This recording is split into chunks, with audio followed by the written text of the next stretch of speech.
Austin for That's a lot of hard work, and thanks for stepping up. You know, we need that. And Janine for an awesome, walkout protest. We did that. Yeah, it was fabulous.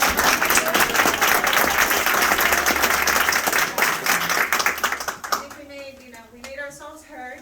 Superintendent Bessie knows how our people feel now, so we'll see where that goes. But thank you for organizing and getting them together. And if we have anything else to say right away, we'll go ahead and let her speak with us tonight.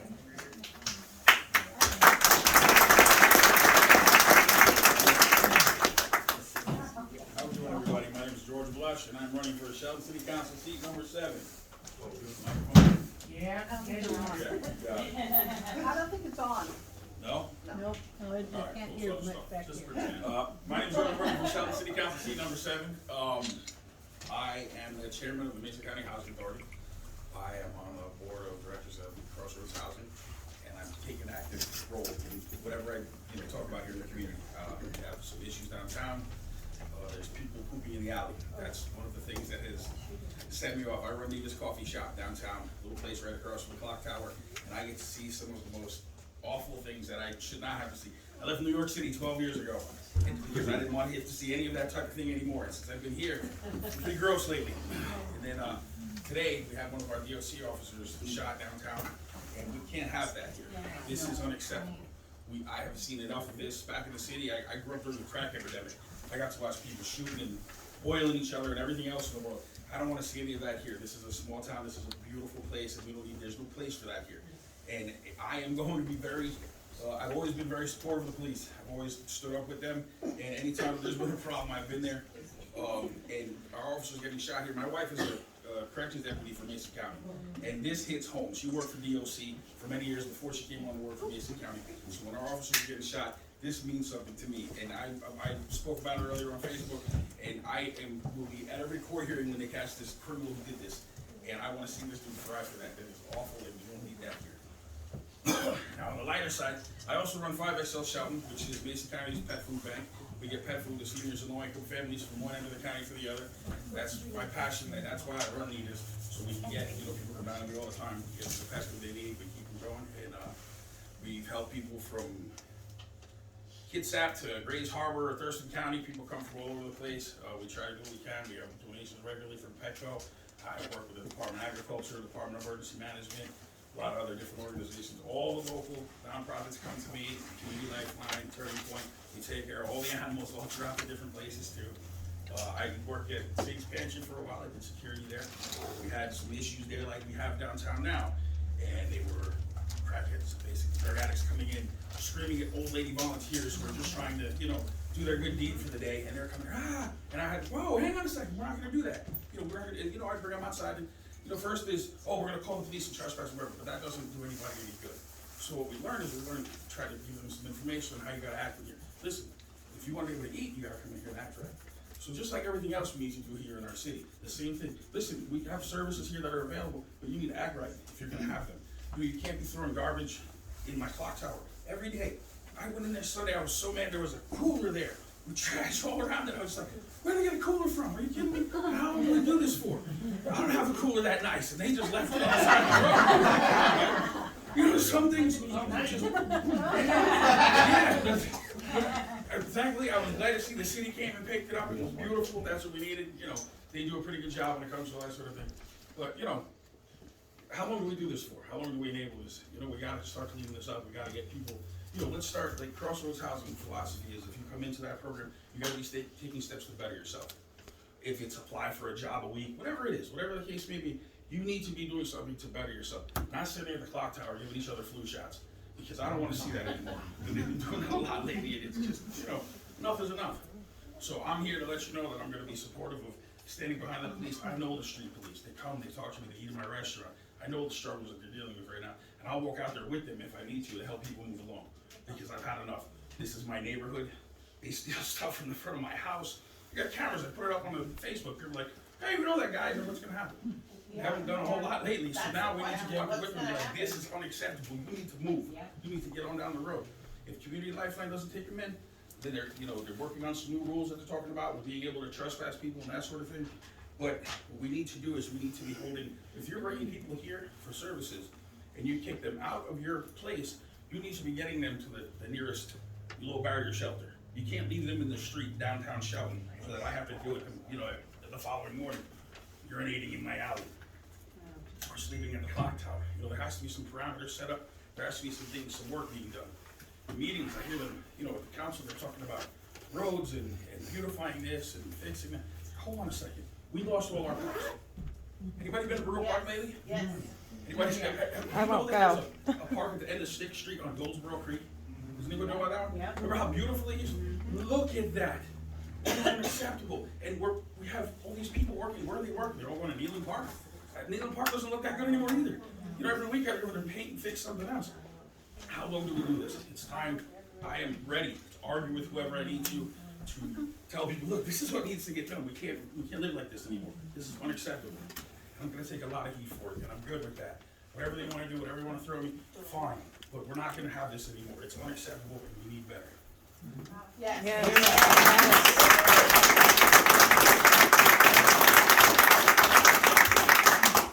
Anybody have any questions? So, what do you do? Someone's pooping in your alley, you call the cops, it's done. What do you do? What's your next step? What I think is this. I am a big fan of community service. You know how they have that truck that drives around? They don't have a lot of people in there doing a lot of stuff. Now, we can't force you to pay money, but at some point, let's start doing something, Yes. Make it easier. So you want to have your services, you want to be able to go here. Now, you keep pooping in the alley, you're going to stop doing that, or you're going to have to do community service. Get something like that starting to work into play. These are little county, city things that we can kind of enact and go, look, we've got to start figuring something out. Because this doesn't work. Me personally, I want to see now they getting ready to put the basketball courts in downtown. Right there in front of the Civic Center, we have police that drive around the road. If they put a public restroom right there, slanted floors, blue lights, we're gonna go in there and hose it down twice a day, just to make sure that, that's happening. I'll go there myself. My shop is a block away, twice a day, and wash it down if we need to. But that needs to be available, because I'm done slipping in when I walk out the back door of my shop. It's just, my daughter walked out. Randy was there visiting me at one point, and our daughters walked out the back. Somebody just pushed herself up against the door and let it rip. So when you walk out my back door, that's what we saw. I was like, are you kidding me? Fortunately, we got lucky it rained that day, so it all watered down into our wastewater treatment system. It's just getting trashed by all of that. And everybody knows the wastewater treatment goes going up too. You can't tell me that the poop in the alley isn't, helping that. Tell them why blue light. Oh, the blue light, so they can't see the veins. Some people don't know that. You put a blue light in the bathroom, they can't see their veins to shoot up. So this way, they can't be in there doing it. And that's what I'm trying to come up with better and different ways. There's some different programs that I've been looking into down in California that they're starting to work with. Street ambassadors, right? There's a lot of us that want to help, right? There's people everywhere that are willing to get out there and help. So let's let people do it. Let's get some people to go out there and communicate with these people too. Yes, ma'am. Thank you, George. So, a lot of what we hear in Shelton is that there's no room in the jail, there's nowhere to put anyone, so why bother wasting the resources on arresting people and processing people when there's nowhere to put them, or they're gonna be immediately released? And I've heard zero talk, from our city about what the plans are for our jail.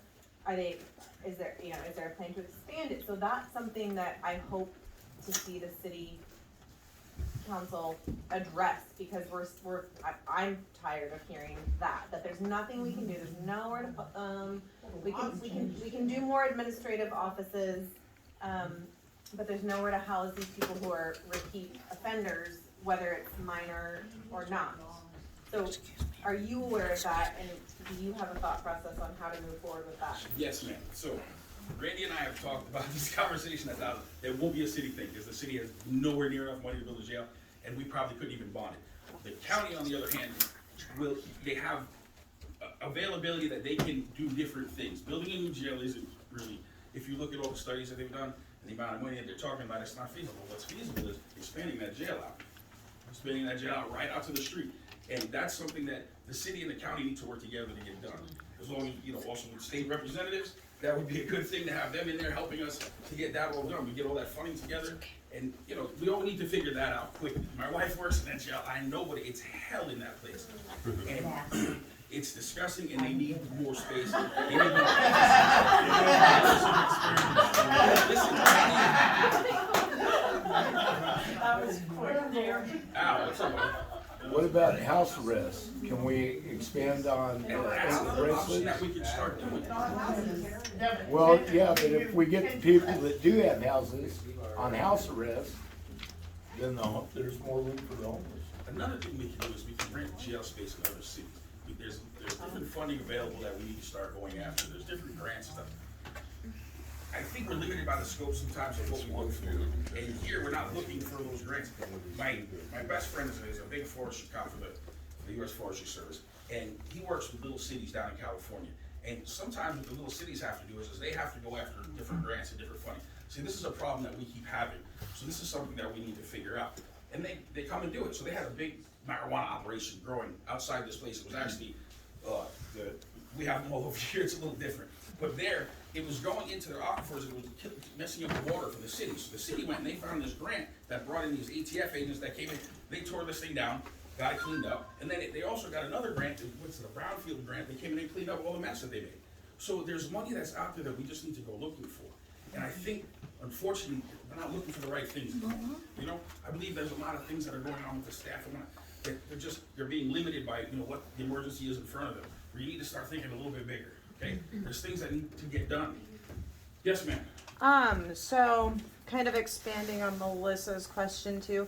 So, with the jails being all filled and all that and, releasing, offenders, what do we do, like police reform? Are they even arresting homeless people anymore at this point unless they're doing something like super duper crazy? Like they're probably not getting arrested for doing drugs on the street, especially when that's decriminalized and all these things. So again, and then to expand on your question, with home monitoring, I think that's a wonderful idea. However, I know it's also pretty spendy, like where would those costs come from if that was something that our community was to offer? I mean, is it, I don't know if anyone's looked, I don't know what the comparison would be to be housing them in the jail versus a home monitoring where they're also very expensive That's to what I run was those curious about. machines, so. Yeah. How about stop just enabling them?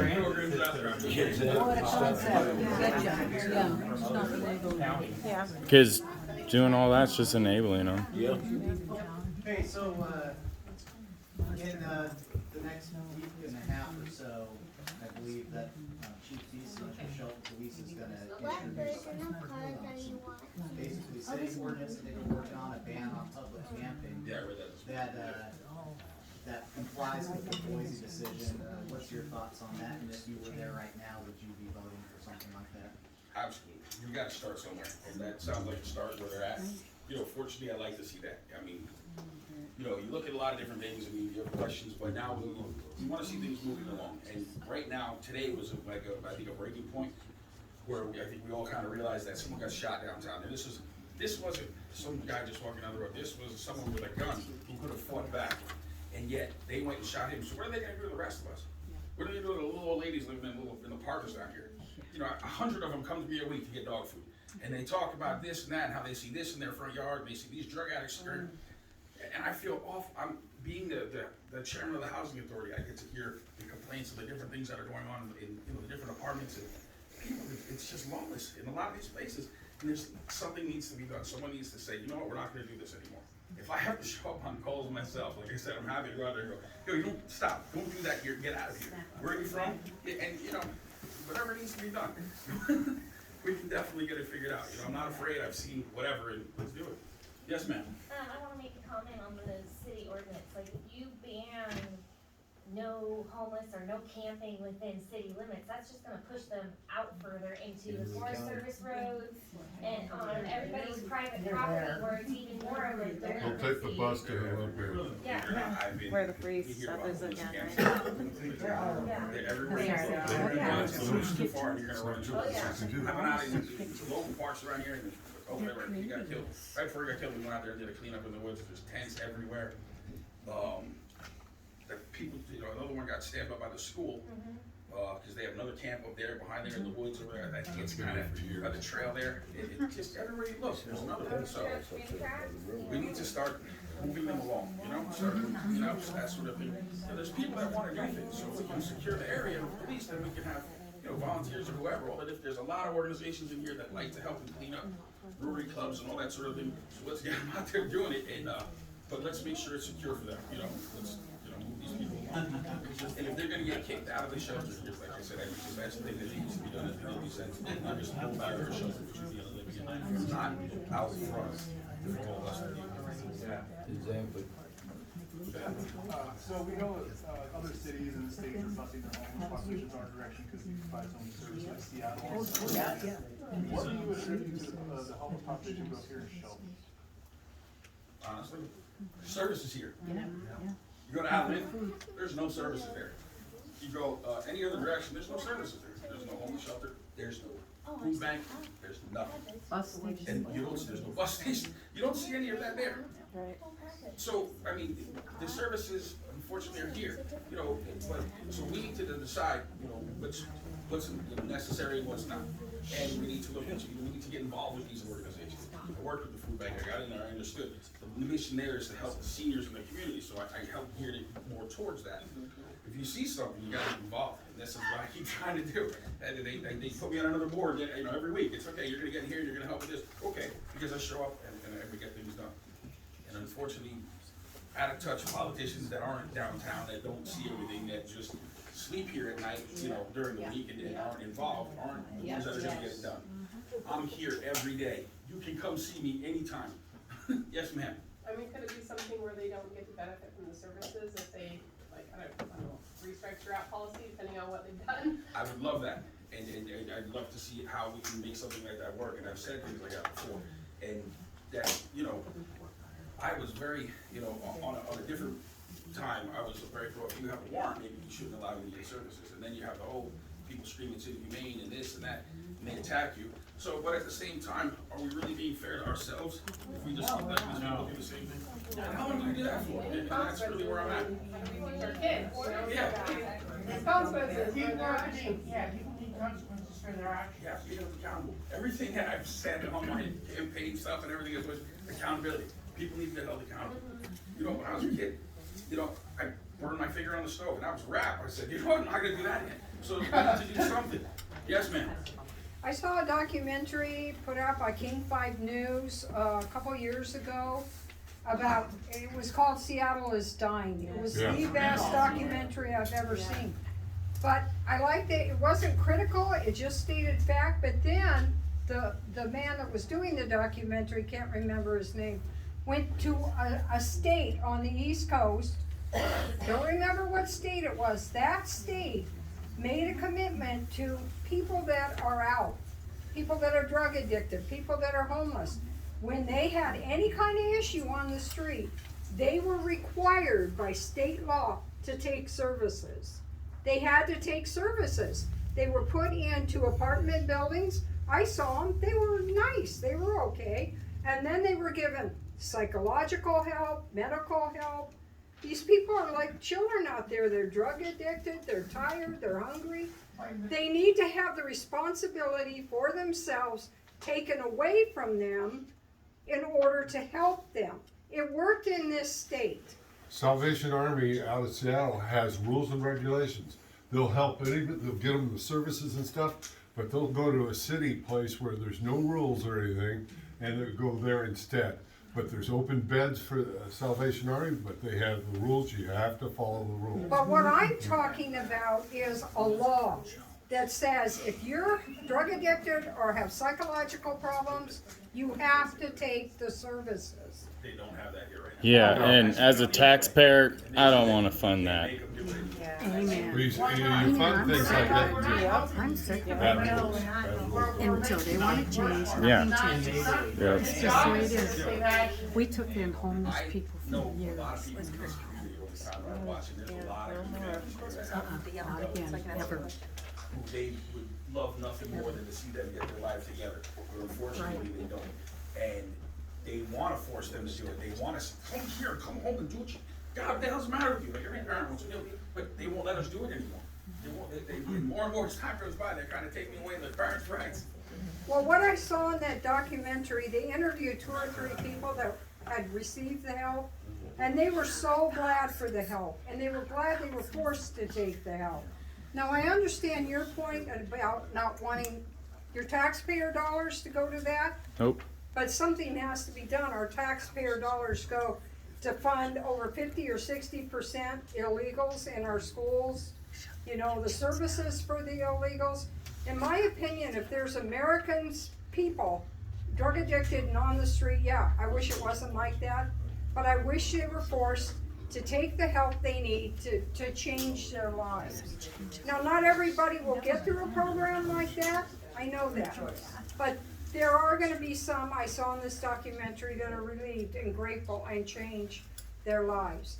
But in this state, I'm not sure you can do that. I kind of like to torture myself every so often. I went to work for Telecare when I first opened here. I didn't need a job, but I wanted to just get a feel for, you know, I went to school for all this mental health stuff and social work, and I said, you know what, I'm gonna go in here and I'm gonna use my degree and see what happens. And I went in there, and you have people in there that are, they come in there just completely out of their mind, drugs, mental health, this, that, whatever it is, alcohol. Come in there and they're screaming, throwing things. I mean, we had one that would just flush everything down the toilet. Go in there and then you open up the door and you naked, everything's in the toilet. And they had to get a rotor-rooter in there to pull everything apart. It was off. And they're running around with markers, you know, just drawing the strings. And then I would go home, because I was like a part-time thing. I go home for a week, I come back, and all of a sudden they're bright as rain. Hi, George, how are you? Can I get a cup of juice? Absolutely. And then you sit there and you play checkers with them and talk to them, and you're just like, oh my God. And then I'll see them out at the clock tower a few days later with a bottle, and then all of a sudden they're laying in the street again, screaming, yelling, fighting. More often than not, what we need, my thought process is this: is if we could find a way to get them when they're released from jail, when they're released from mental health facilities, and put somewhere with people that can help them. We need to work with the release coordinators from there and say, hey, look, we need to get them in the house. Crossroads is trying to work now with the jail when people get out, and we've been able to, you know, slowly break down that barrier, which is a beautiful thing. Yes, sir. You're about to have an influx of a whole lot more people here that's gonna be jobless and homeless. Yeah. Come to 17. Yeah. What happens 19? Yeah. And then come to, again, 30 days after that. Yeah, that's what I said. You have people from New York? Or people that are getting fired. Me personally, I wish I could do anything. Unfortunately, even if I got elected, I would have to stand up with everyone, anytime, anywhere, and say, you know what, this is not right. It's absolutely wrong. I think the whole idea that you're gonna What can mandate. you do as a city councilman to support people? Or are you gonna try to reverse some of these mandates and not force people out of their work? As a city councilman, I wouldn't have any authority with that, but I will tell you that I would not support the city getting behind any sort of mandate in any way, shape, or form.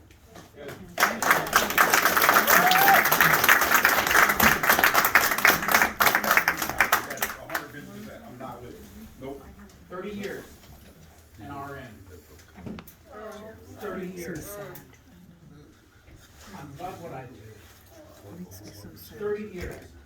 I heard a Now teacher. it's fuck you, get out. Yep. I heard a teacher yesterday, 35 years she's been a teacher and she's out. Her husband's a teacher, he's out. And they don't know if they're gonna get their retirement. I'm 24 years a respiratory therapist, and I'll be out Friday too. Makes me But there's nothing our elected officials can do. Or will do. Or will do. We need men of courage. Men of courage. Do the women have courage? In New York as a nurse for most of her life. We left there, we went to North Carolina. This whole COVID thing came out, and I called her up and I was like, Mom, what do you think? And she was like, I don't like it. I'm like, what do you mean? She goes, we've never counted illnesses before, we've always counted deaths. She goes, this is just weird, and the whole thing doesn't make sense to me. And then they started talking about the vaccine and all that, and she was, now my mom was retired at this point, so she was on a board at the hospital. The hospital came out and said, everybody has to be, you know, in order to volunteer anymore, you have to either get a shot or get a mask. Now they just changed it up to you have to get the shot and a mask, so she left. She said, no, my mother was a nurse her whole life, and I understand exactly what you're saying. And that hits home for me too right there, because if it wasn't for the nursing job, my mother wouldn't have been able to, you know, get us out of the projects and all that stuff when I was a kid, man. And it's disgrace what they're doing to these people. Those nurses and those teachers were there from the beginning. Yes, And now ma'am. they're kicking them out of their job. Yeah, yes, They it were is. heroes and now they're zeros and these people should be ashamed of what So, they're doing so to we these all people. know that that's what's going on, and it used to be kind of a, what can we do to help stop it or raise awareness or this, but now, unfortunately, where we're at is nothing stopped, nothing got pushed back, nothing has worked, there's no injunction that's been filed that's done anything or pushed anything back. So Someone needs to We have a lawless government. it might be like a good time to transition in a county commissioner that could help us understand what we can do here. You said that you would not back any mandates being forced here. And I know that some of the other people running for city council probably feel the same way. Sharon, Michelle, I know she's a patriot for sure and a veteran. Probably Tyler Elliott as well if they were to get into place. I know there's a few people that would definitely not back that along with you. Now with that, what would we do when it's coming from above? Like, how are we able to stand up and stop that here? If none of us want to back it, what do we do to stop it? Asking the wrong guy. They're state patrolmen all the time that are out there fighting. They're trying to they want their rights back. You know what? And just like the rest of us, we spent a whole year, 2 years here now almost, fighting this nonsense. How long do we keep fighting it? You know what? I understand people got sick. I understand that there was illness and that sort of thing. So the people that got their shot, they're good. They want to do it. Let's move on. The people that didn't, now let's move on. Just like every other thing that we've done before. This has run its course. Now let's move on. You, sir, and then you. Yeah, life goes on, right? How are these mandates getting pushed through? Because Jay Inslee, he's given legal and medical advice, false advice, right? Only doctors and lawyers can do that. And then Congress has to vote and pass a law that we the people all agree on for these mandates to go through. Not with an emergency mandate. That's what he's done to us. The executive power, like we can take that executive power away from the government. Because all the power is inherent in the people. Yep. Yes, Article 1. Article 1, Section 2, Section 3. Does that work under emergency? It is, our rights are not able to be taken without due process, and there's no legislation, there's no law. Mandates aren't laws. Not even under emergency? Anything that takes our rights away is null and void. We're gonna have to stand up and say, not just no, but hell no, we're not going to do it.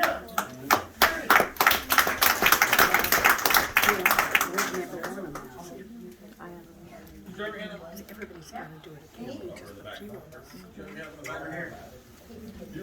Yes, sir. So the city of Winthrop passed a resolution asking for Governor Inslee to get mental health.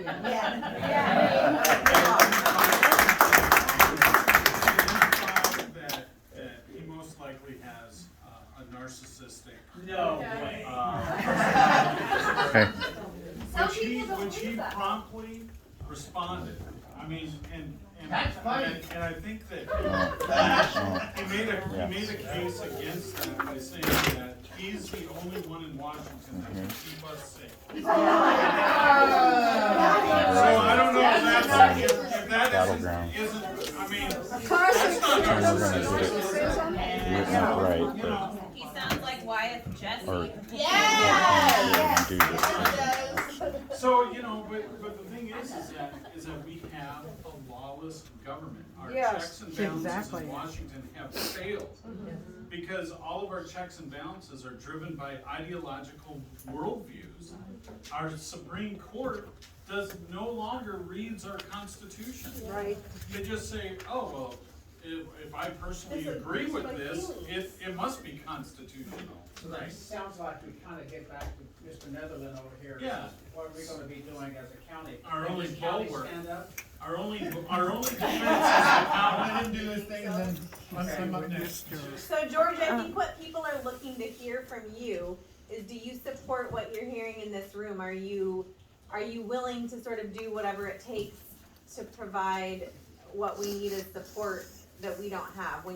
If you're there, if you're with the city council, if you're able to make decisions on the behalf of who you represent, are you in agreement with what we're saying here, that things are out of control and they need Can to I stop? add to that? Are you gonna Can I just represent add to us? that? Can I add to that? Are you willing to lose your job over what you truly believe to be the right thing to do. Yep. Are you willing to lose your job and your livelihood? Like all of us. I am. I think we all are. Are you willing to stand when nobody else stands with you? Yes. I don't know if you guys know, look into me a little bit. I usually find myself standing there in some odd predicaments over the last few years. In the head of some rooms that I wasn't sure how I made it to, but I've never backed down. Unfortunately, they've come at me sideways on everything that I do. I try to keep off of Facebook and certain things because they've just attacked me. I'm Cuban, and I wear a Cuban flag hat often when I walk around. And as you know, I'm appalled by communism and the idea of it. And so people started attacking me for the Cuban hat flag hat that I was wearing. And I was like, are you kidding me? I was like, whoa, you're going to attack my heritage? It's like, hold on a second. If anything, you should be supporting the fact that my country is a disaster because of communism. And you should all look at that and go, holy cow, maybe we need to pay attention to it because I really know what's coming. My grandparents told me about this when I was a kid. And I'm not standing for any of it. Pitbull is a rapper right now, but he's a Cuban American rapper, and he came out. He said, "This is the greatest country in America." Well, we have copies if people want to look at it. And all that shit, because I tell you what, they're starving there. Just give it kind I had a of. guy come up to me and well, you're from Cuba. They have free healthcare and free education. I said, they have no food. He said, well, they have free healthcare and education. I said, you don't go to school to the doctor if you don't have food. And he was like, well, we're going to have to agree to disagree. I was like, no, dude, you're wrong. And that's what there is to it. And there's no conversation. They took everything from my grandparents. They came to the house, my uncle, my grandfather's brother came to the house and said, well, thanks for the car keys, and your factory is ours now, and you're gonna go down here to the boat launch with nothing. Took all the money out of his pocket, the rings off his fingers, put him on a boat and sent him to the Bronx. Good luck, pal. With 4 children. And this is how my people came to this. You think I'm gonna stand out of the communism coming here? Good luck. Thank you. My big brother, a good friend. Yes. Thank you, Judge.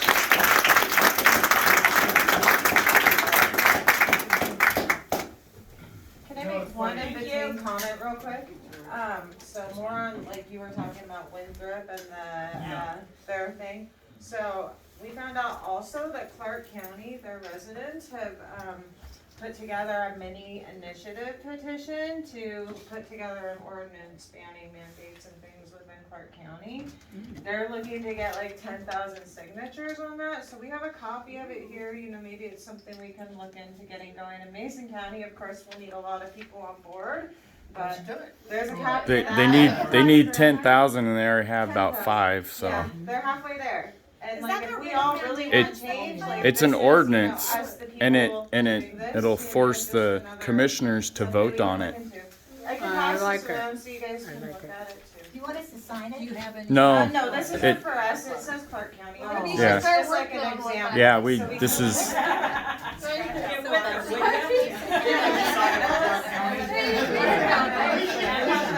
Yeah, we have a scratch out card. Because if we have a certain % of the voters want that an ordinance, the commissioners have to vote on it within a certain amount of Say time. that louder for everyone to hear.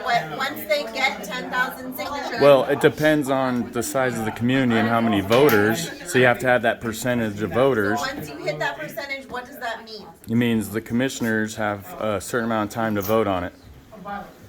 First off, I want to say, Clark County is significantly larger than Mason. Yes. So we don't need that many.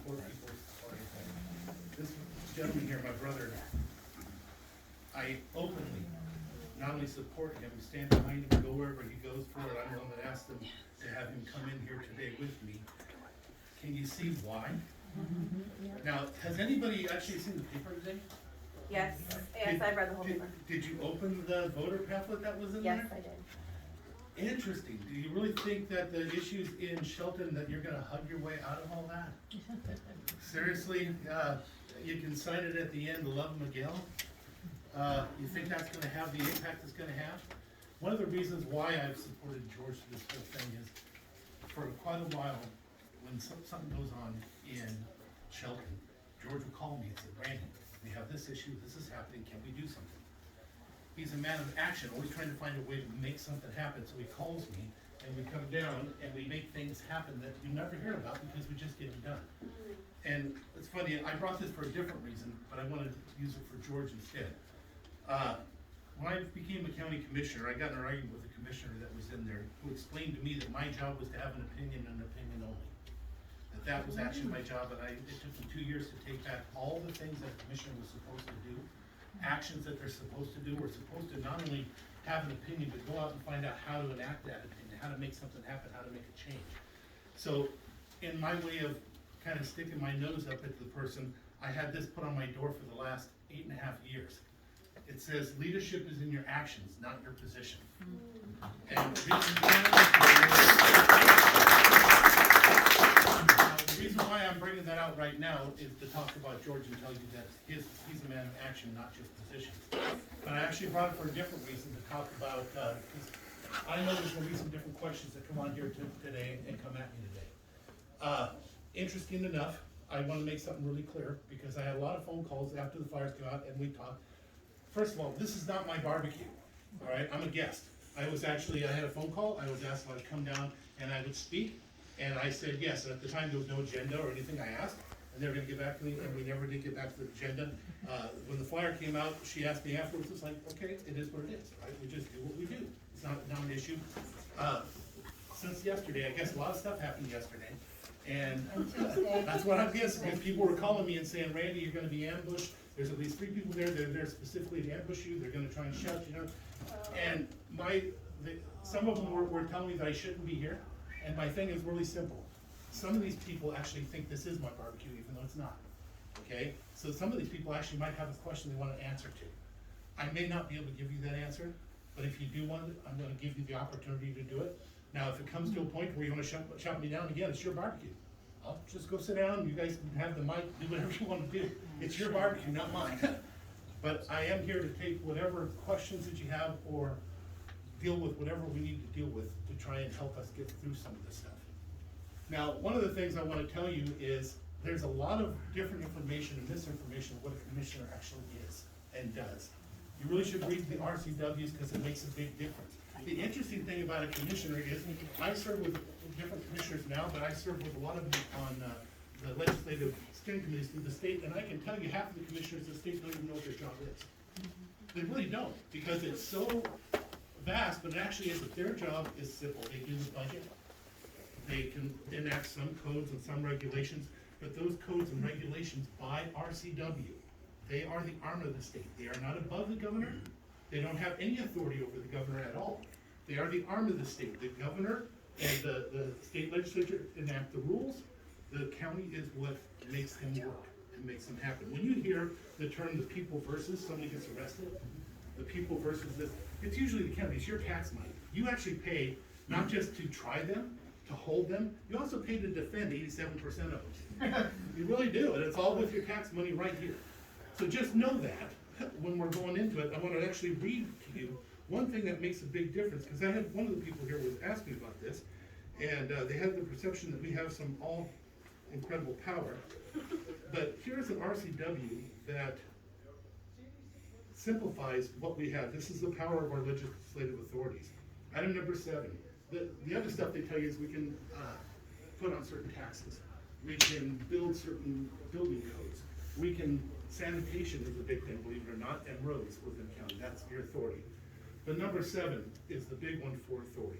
Make and enforce by appropriate resolution or ordinance all such police and sanitary regulations that are not in conflict with the state law. We can make things stricter as a commission. You cannot make them less. You can pass anything you want. That ordinance would be great, except for it doesn't have any teeth, because you can't pass an ordinance, hold on one second, Ruben. You can't pass an ordinance that is not acceptable by law to where it is less restrictive than the state or federal. We just don't have those authorities. Okay, now, there's gonna be people that are gonna challenge that. I'm just telling you what this is first, and then we can have some of these conversations. But there's a lot of things we could talk about. First of all, I want to tell you the authorities of the commission. I also wanted to explain that our jobs, we do a lot of different things. My job also entails, believe it or not, helping some lady down in Beards Cove whose plumbing went bad after our water system did it, and she says it's our fault. We ended up finding out she started using 3-ply toilet paper instead of 2-ply, and that's what actually backed up, but we still stink their toilet. That's just what we do. I get phone calls from people that are mad every year and expect me to do something about the smell in our creeks in fall. That's the reality. And you remember when the Zika virus hit? You know how many people call me mad? Mad because I have not found a way to handle and control our mosquito problem. So this is the things that we deal with. Today, I came early because I was doing work on my phone. My job today was to get a lady out of the cemetery. I kid you not, I drive by, there's a lady inside locked in there. She looks all scared and terrified. I told her, "Are you okay?" She goes, "They locked me in. They closed it." So ended up, the cops all come, everything like that. They're asking me, thinking that I work there. It's like, no, I don't work there, but I have a lot of phone numbers. And so I got the code to get a key to get her out, and we got her out. That's what a commissioner does, but those aren't my job. That's just what a commissioner does. So with that being said, there's a lot of things to keep in mind. And there's a lot of things you would like to do, but in order to do it, you have to fall within the law to pull it off. Other than that, you need to fight constantly in this position to make sure things keep going, keep moving forward. You know, you're gonna have people that are gonna talk and they're gonna have all these things that they think that they're doing. Again, that's why I brought this. Having a position is not doing it. Okay, the question that I will ask is, what are you actually doing to actually get it done? Not just having an opinion, what are you actually doing to actually get it done? Because I myself, you remember when all the pandemic first started? It was horrible. I was up at 3, 4 o'clock in the morning almost every single night because there were people in this county that were terrified. Some thought they were gonna die. Some thought that they were gonna lose everything they had. Every night there was some other issue going on. That if you guys know me at all, I put my number on Facebook. I gave you my business card because this way, if you ever need to get a hold of me, or if after this is over, you actually want to grind me on something, it's all right. It is. It's okay if you call me. The rule I say is, if you want to call the county, those numbers on the top, knock yourself out. If you want to talk to me, call my cell phone. It's on the bottom. When I first came in, I had to put on my cards. At first, they gave me 400 minutes a month. I paid the rest of it out of my pocket. I do 3,000 minutes. Wow. So your 10, 15 minutes is not an issue. So now, with that being said, I can talk about a lot of different things, but instead, I have a feeling that there's a few of you that want to get to me or get to on me. Now's the opportunity to do it. No, just the superintendent, not you. Well, but here's one thing I will tell you. I'm the same guy in every room I go into. I don't run away because of something. If you're mad at me or whatever, I don't. I'm not afraid to tell the governor off, or but I do my job. I stand up for each individual. Do you guys remember the term informed consent? I was just talking about that today. That's a very important term. We built our neighborhoods, our communities off the idea of informed consent. Somebody got on me a while back because I'm not anti-vax. I want to tell you that. I'm also, but I am anti-force. No matter how you do this, it happens. So I got a guy that called me a worthless bag of flesh on Facebook. It's the way it goes. It's all good because I wouldn't demand people get their vaccine.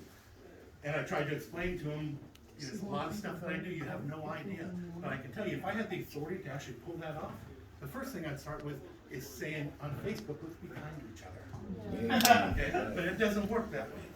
I can have a lot of opinions, you can have a lot of opinions. He said to me that being neutral, that if Berlin or Germany had won, Sweden would have been annihilated by being neutral. I'm not neutral. If you try to force somebody to do something they don't want to do, I'm going to fight you. If you're going to force somebody to not be able to do something they're allowed to do, I'm going to fight you. That's not neutral. Those are just the stances that I have. So with that being said, again, you do you, I do me. Everybody has to make their own determination, their own decisions.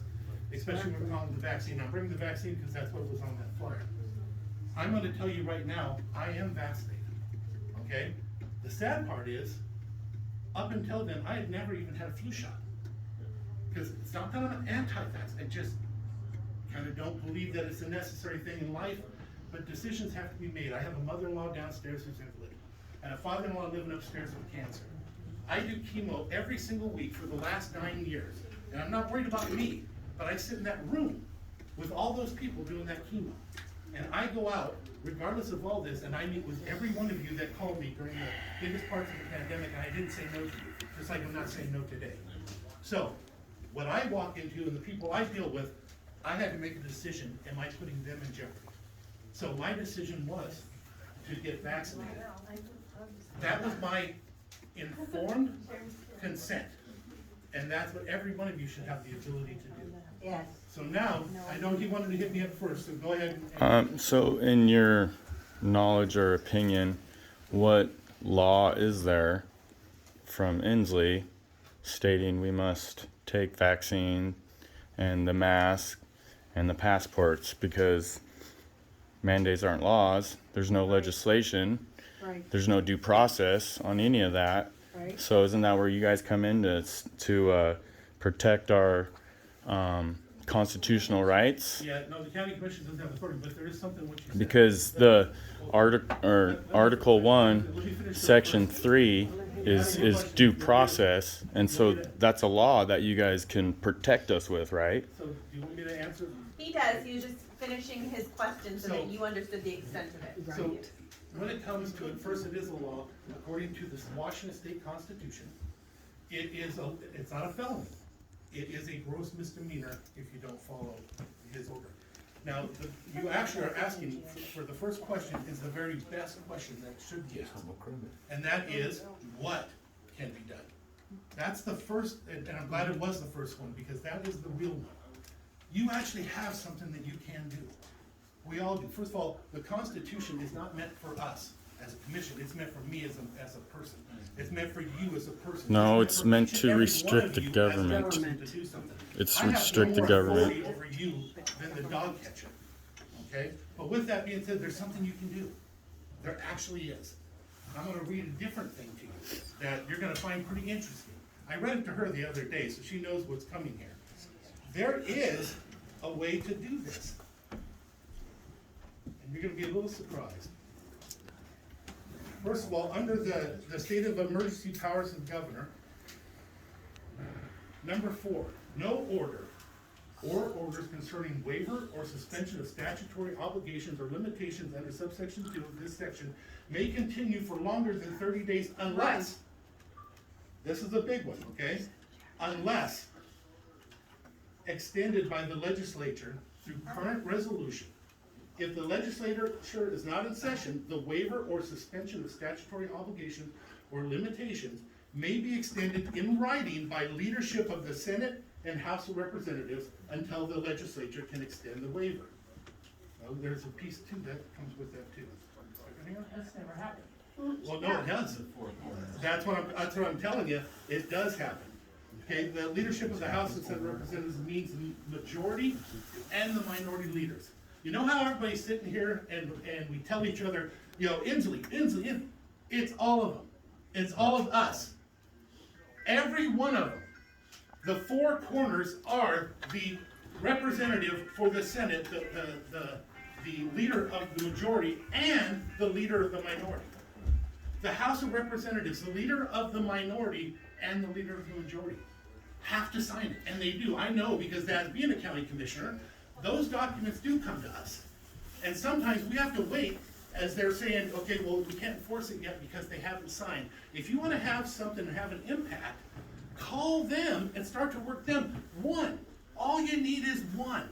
You have you got 5. You have the governor, you have the head of the Senate, you have the minority, head of the minority, and the head of the House and the minority. Okay? Think about that for a minute. That's 5 people. You get one. You get one, and it can't continue past 30 days. But let's not pretend it's just one person doing it. All of them are signing off. What was that emergency powers? That's an RCW? Yeah, that's the... Okay, so what's RCW, right? Yeah, here we go. It's Title 43, Chapter 43, 06.220. State of emergency powers of the governor pursuant to proclamation. So, an RCW isn't supreme law of the land. The Constitution is supreme law of the land. So any RCW that violates our Yes, rights, sir. our constitutional rights is Amen, brother. That's right. So when they give Inslee, like he you know, if they just want to decide that there's an emergency at any time, they can just go ahead and forfeit or constitutional right. This doesn't make sense. No. That means that that emergency act is bogus. So, as an individual, you can say that, and I can say that, but now let me ask you a question. In reality of how things work in the law, who interprets whether something is legitimate or constitutional? Courts. The courts. And Which then are tell all them, liberal. and it, but it does, I'm not even saying that, or the other, what I am saying is that's the main point. So you can have your opinion, I can have my opinion, and you can stand up individually and say, I'm not gonna take it. You're allowed to do that. And then we take our beatings. We have our right to have our opinions, we also have the right to get punished for our opinions. That's the way things go. What I'm getting at is that, like, in our county, we can tell them that their emergency act, or whatever they want to call it, because it's just an act, it's a code, it's not actual law, Right. right? No, it's the law. No, it's not. No, it's not. You know, again, you can argue with me, and I'm Did telling it you- did it go through the legislative process? Yeah, did it go through the Constitution legislative is law. process? And the only way to Congress say that and it's not a Senate? law for anybody else, we can have our opinions. But the court gives one the Yeah, but if it's taking away our rights, it's null and void. Where does it say in the Constitution that they have emergency act power? The state courts. Not the There's no courts for us. Yeah, I know. yeah, no, there's parts in the code. We're the ones about to tell them. But you see how our constitutional rights are being eroded? Yes. Being eroded. Yeah, look at all the amendments for the Constitution. Signed by the governor, that's how our laws are made. It can be challenged through a court, yes. Well, I mean, they can go ahead and vote for it, but if it violates our rights, that's what I'm getting at. No, I'm with you, but. Right, and then, so, like, the highest constitutional power in Mason County is our sheriff, right? Yes. No, there's an old belief that the only person that can arrest a sheriff is the coroner. That's not accurate, but. You sure about that? Yeah, we just got told it this last year, that's why. It's not that I'm brilliant, we just went through. No, I mean, there's a lot of went through the whole sheriffs thing. out there that completely disagree Yes, with that. that's right, they do, and everybody can have their opinion, but again, the sheriff does not make law. They're not allowed to. No, make they're law. there to enforce it and protect our And constitutional rights. he can choose, as you've seen, what he's gonna expend his staff on. Okay, that's where he has, it's a different type of way of looking at it, but he has the authority to decide how he's gonna expend his staff. Then, you also have the idea though that the prosecuting attorney also has the authority to decide who they're going to go after and prosecute. There's different levels of good. The county commission does not have authority over either one of those in their decisions. No, that's what Let him finish first, so then I'll call it. I'm just getting at, that's the way it's been for a long time. I mean, if you go back, read lots of history, the county sheriff has always had the highest constitutional power. And the only one that had higher constitutional power was the coroner. I don't know who's telling you that it's not true, but they're lying to you. So. Well, again, it was the state that explained it, they broke it down. They broke it down to show, because up until this last year, I believe the same thing. Okay. I did. Well, I'll find it for you. Yeah. I'll talk, I know some people, I'll talk to them over. Yes. But if you as commissioner, and if you guys as commissioners all say, put out a statement saying that you do not support the mandates. Yes, it may not have legal teeth. I mean, but you can make your statement that you do not agree with it and you don't support it.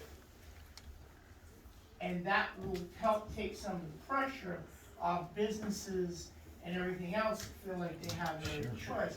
And it also will help direct the sheriff to be less likely to want to use his staff to support things that are not supported by this county. Okay, first, we don't direct the staff for the sheriff, and it won't. That doesn't Well, I know mean- you don't, but he No, does. he But does. I'm saying, But your I'm saying- statement will have an effect on everybody. But what I'm telling you is we also do not tell the sheriff what to do. You do. You're the only one that does. He's an elected He's official. elected He answers only to official, you. He answers to us as the budget. That's where he answers to us. But You I'm gotta put gonna pressure hit on on him. what you're saying. I wish what you were saying would be helpful, but look at what happened in Eastern Washington. You had a group of county commissioners that thought they were doing the greatest thing in the world. They were so proud. They put together an ordinance to do the thing, to call them a sanctuary county. These businesses believe them. and they went ahead and opened up. But guess what? You can't make a law that is less restrictive than the state. L&I and the Liquor Control Board came into the county, went after these people. Because their sheriff didn't protect them. Right. The sheriff, again, they got fined, they didn't get taken to jail. They got fined, okay? Then the county goes and tells them, we made a mistake, they had to change it within 48 hours. Okay, the Attorney General got on right away, it got changed. Then the citizens who said, hey, wait a minute, we did it because you said it was good. You said it was all right. Then they get explained that you cannot use the county's money to defend them in that case. Yeah. So where are our constitutional rights in that? We don't have any anymore. We don't have any anymore. People don't want to back us anymore. They just want to do their own thing and get away with it, and it's bullshit. But at the same time, they have to be able to back it. As an individual, you can. Okay, go ahead. I'm sorry. My apologies. Pardon me. No, you're okay. Like, I just got something to say and I'm not going to shut up anymore. I'm fired up. What are you going to do for us is my question. I think that's what everyone in this room wants to know. Because there, much like Kirk said, there has got to be part of my podcast this fucking loophole for us to get through this bullshit that our communist of a governor has thrown at us, our president that doesn't know what in the world he's doing, and our school district superintendent. Yeah, this is a church. I'm sure. I think when I get to the pearly gates, God will forgive me, but I'll tone it down. No. I will tone it down. Yes, I will tone it down. Thank you very much. As far as I know, I I think we're there, didn't yes. realize, I Are didn't we? pay Yeah. attention that I this think was we're a there, church, yes. so my apologies. What I was saying, what are you willing to do for us, to help us fight this garbage of a government that we have right now? What are you going to do for us to help us fight these mandates wherever we can and find a loophole so that we don't lose our teachers and the staff and the bus drivers and the parents and They can't do nothing. It's not okay. They can't do nothing. It's happening in California. There is power in numbers. That's right. And Peaceful I am disobedience. And I'm Civil fired up disobedience. about this garbage. Hold on, I want to answer that first, guys. I'm gonna do the best I can to answer that. First of all, again, there's things that people do that you don't know, and I hope you understand that, and I hope you pay attention to realize that people do actions that you may not be aware of. Right now in this county, if you realize all the stuff that has come down upon us, that actually was, these businesses and stuff were protected. Did you notice that hardly any business closed in Mason County? You really think that was an accident? Look at what happened to Kids House. Look what happened in Thursday. There was a lot of us. Can you elaborate? Yeah, there's a lot of small businesses that had to shut their doors. Elaborate by saying, for this county, if you've noticed, unlike other counties, when a business was opened or whatever, we made it the state's job to enforce, instead of going down and closing these people down. Okay, so let's talk about the teachers and nurses. Hey, let me finish, please. So, then as I'm going to each one of these businesses myself and trying to help them to stay open, and going through interpreting, in Kitsap County, they're calling me, I'm going to Kitsap County, skippers, I help them stay open by interpreting, trying to find the ways within the law to allow them to keep moving, okay? This is a constant thing that has to be going. Now, I wanna remind you of something. I do what I can within the powers that I have. I'm not your daddy, I'm not your God, I'm not your president. I have the ability to do what I can do.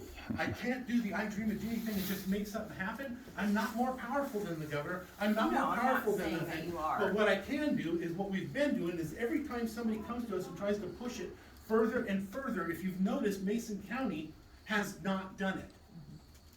So again, you don't notice what doesn't happen. You only notice what does happen. Look at Jefferson and Cloud counties and what they've done. You think we didn't have the same people trying to push us to do the same thing? Yeah. But this county did not do that. That's one term that they're using. Yeah, we're just even making it before you can even go into a restaurant and stuff like that. And I try to never speak to the other commissioners because that's their duty, that's their thing. I can tell you this though, I have not seen one commissioner out of these 3 that are there say, I wanna do this, I wanna close it down, I wanna stop them. It's been very quiet and just get the job done to keep the businesses open because we want them to be able to survive. As far as the teachers and stuff like that, my wife works for the medical field also. In Bremerton, they closed the Bremerton Hospital because they didn't have enough staff. Now they've got them using the one in Silverdale, and you've got a line, an actual line of ambulances because they don't have the ability to service them. Everybody that can see anything clearly is gonna say that that's a failure, okay? I personally believe that as this goes, this is a guess only though, because remember, I'm nobody, I'm not God on it, nothing.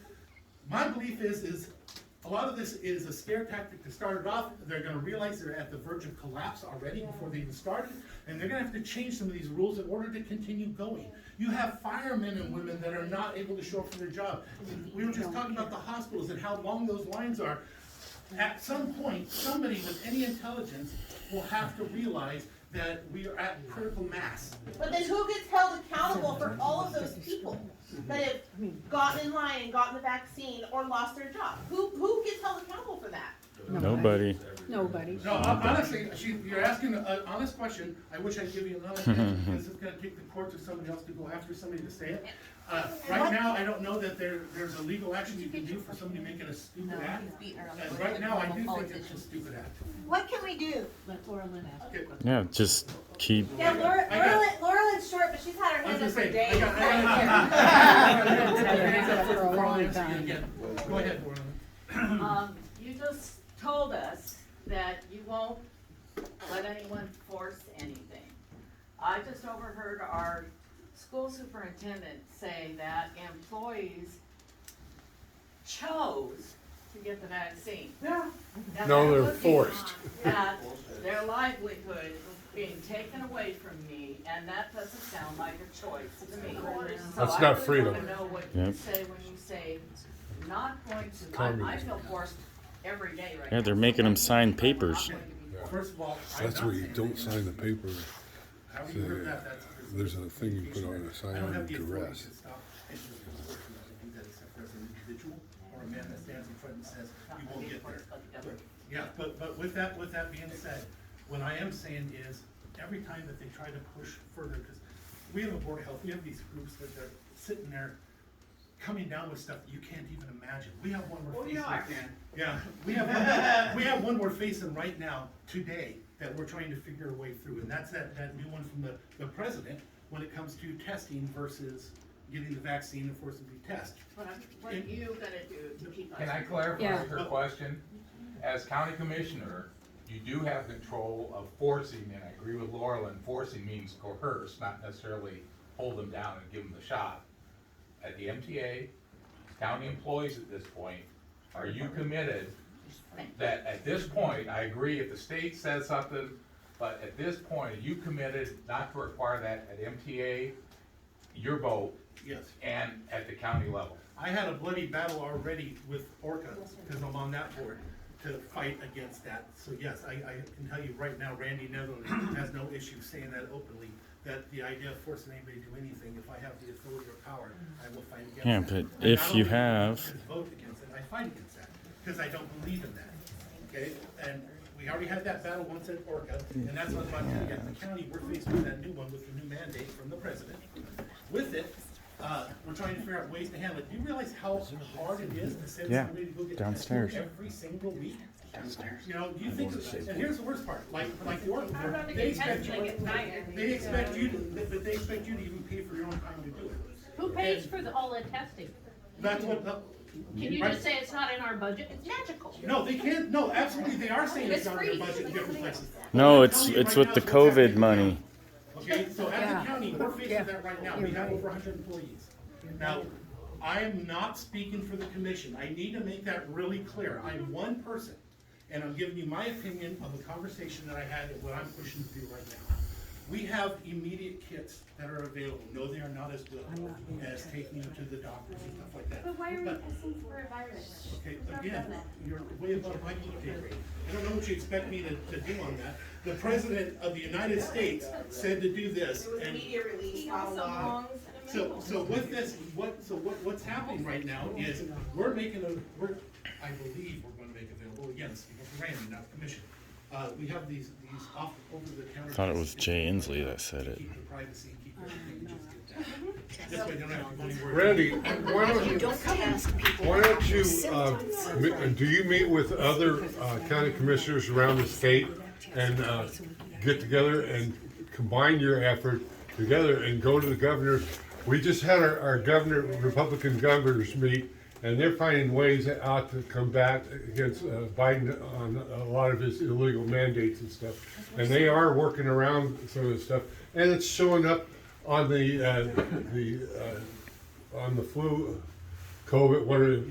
The flu is COVID also, but they found ways, and their levels are going down. Where the blue states, their levels are going up, just like this state here. Oh, and they can't get off the government milk jug, and that's part of the problem. Is these hospitals, they're living off the federal money that we don't have, that they're fighting right now.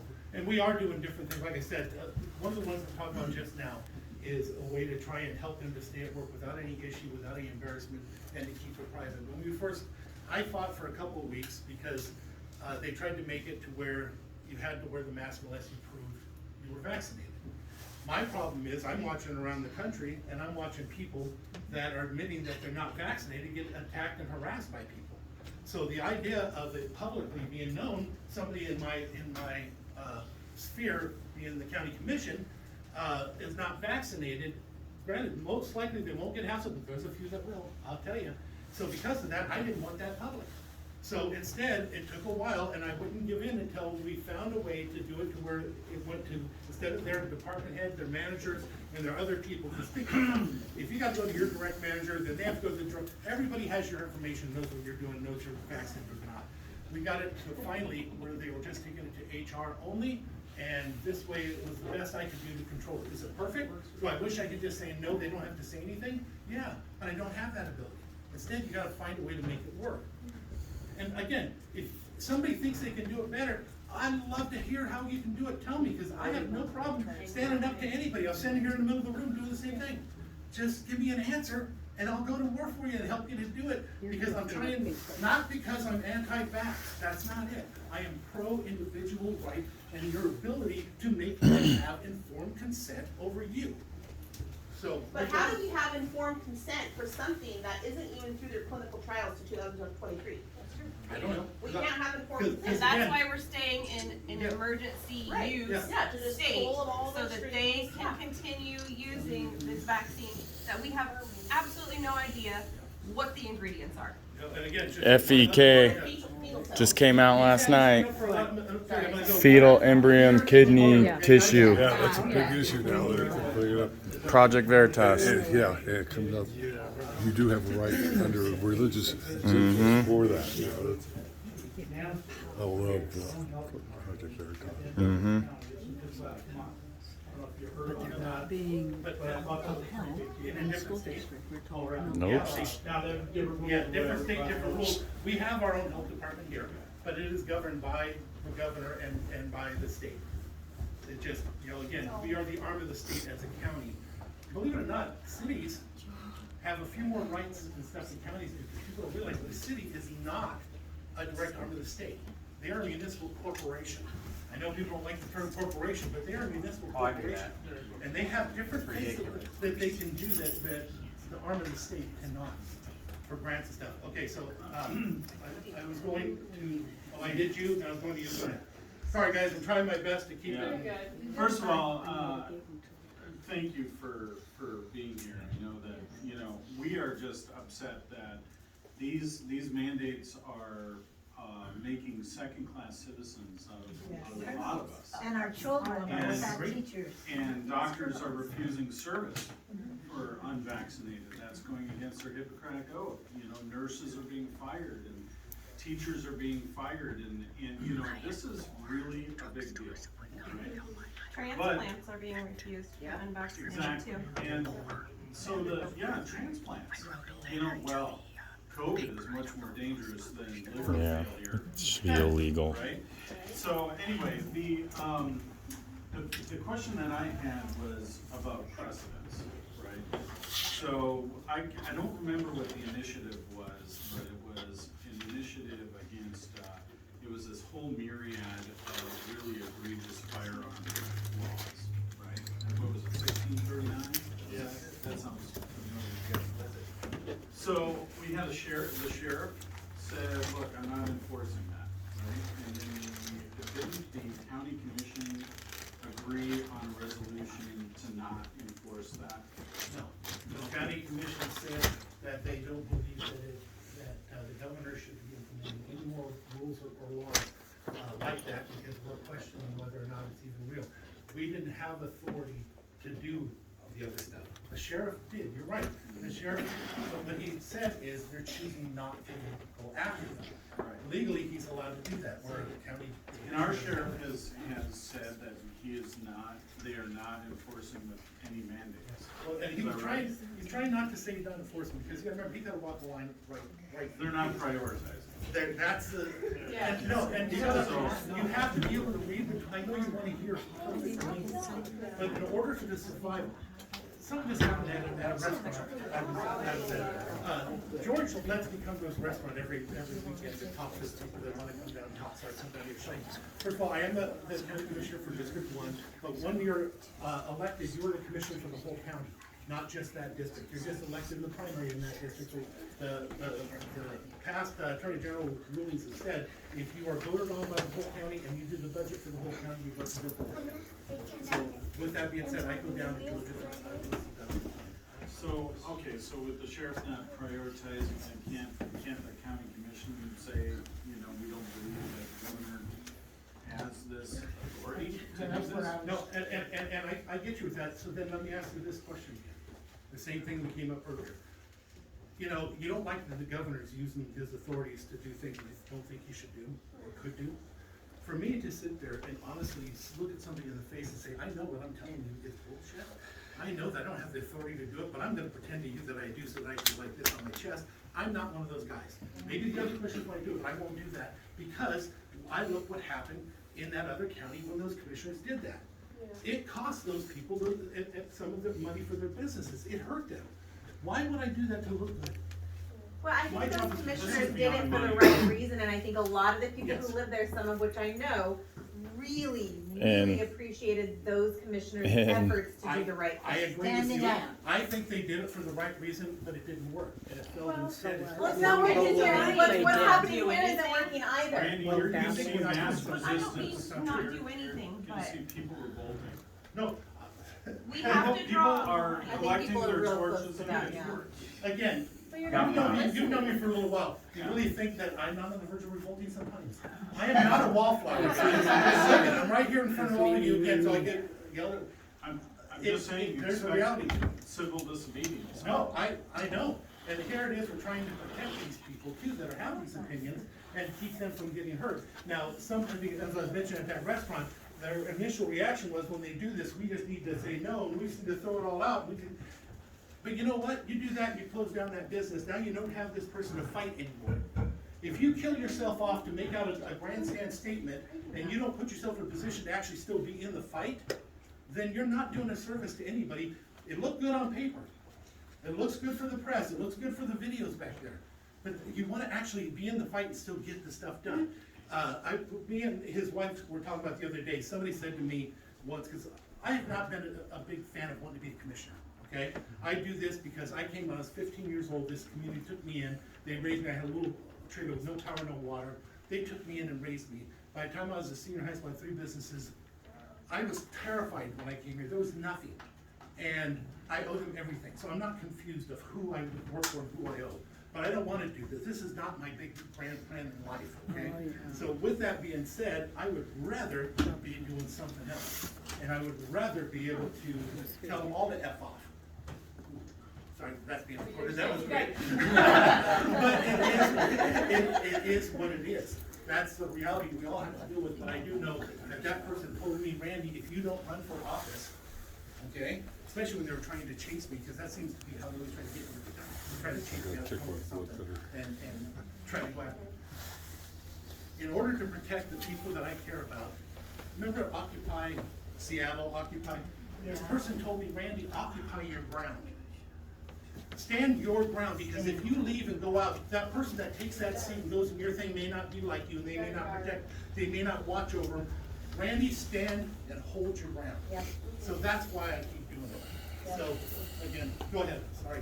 Okay, so what I get emotional. Oh wait, my apologies, before I do that, I did say I was gonna call him first. Oh, okay. No worries. Thank you.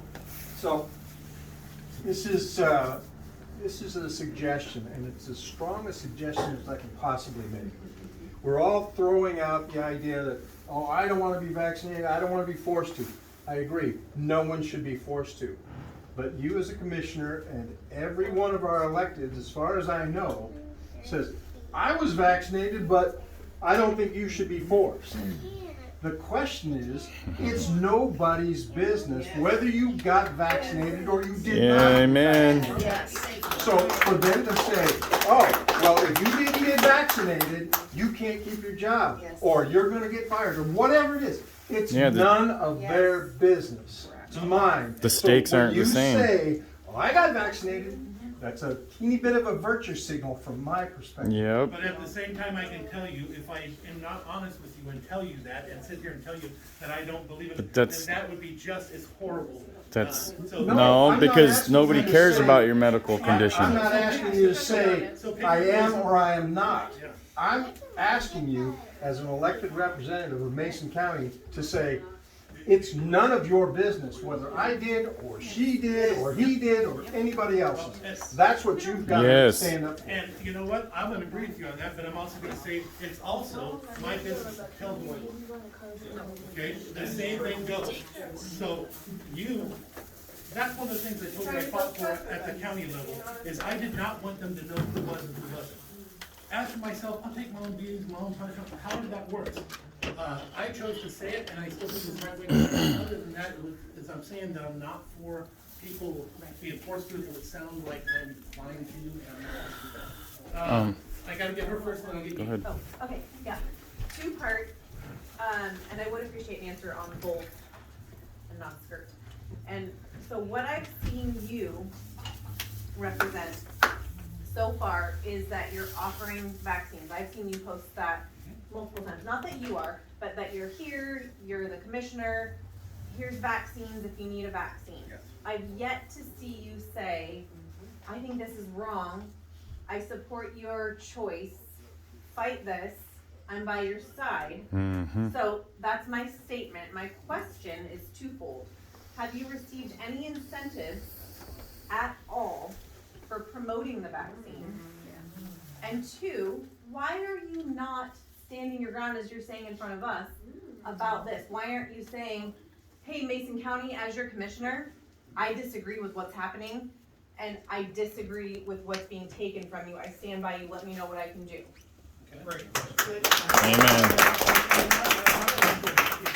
If you've been reading my posts, you will see that I am saying over and over again, I'm not telling you to, I'm not telling you not to.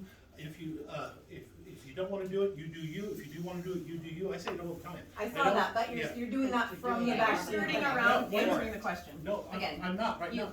Please let me finish my answer. Go ahead. So again, I do say that. So You do say what? We're not all on Facebook. Okay, well, I do say, you do you, you do you. Now, I am not against people getting the vaccine. So if you think that's the case, then you've got me wrong. I don't think that's the case. I'm asking you why you're not saying your choice being taken away and getting fired for not getting it is wrong.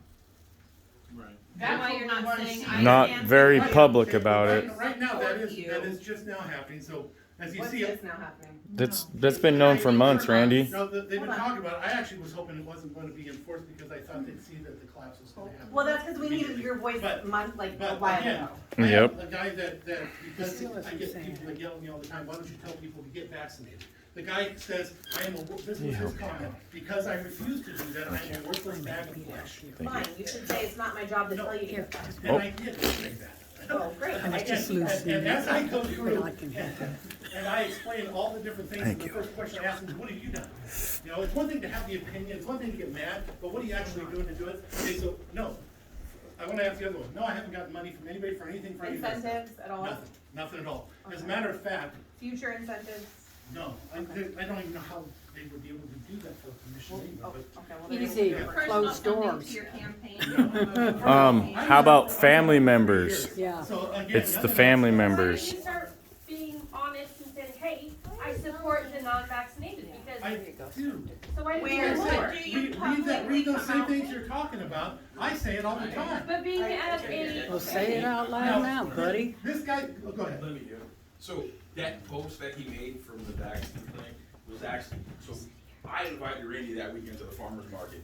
It's right across the street from Nita's. So he was doing a 5XL booth there collecting dog food for me.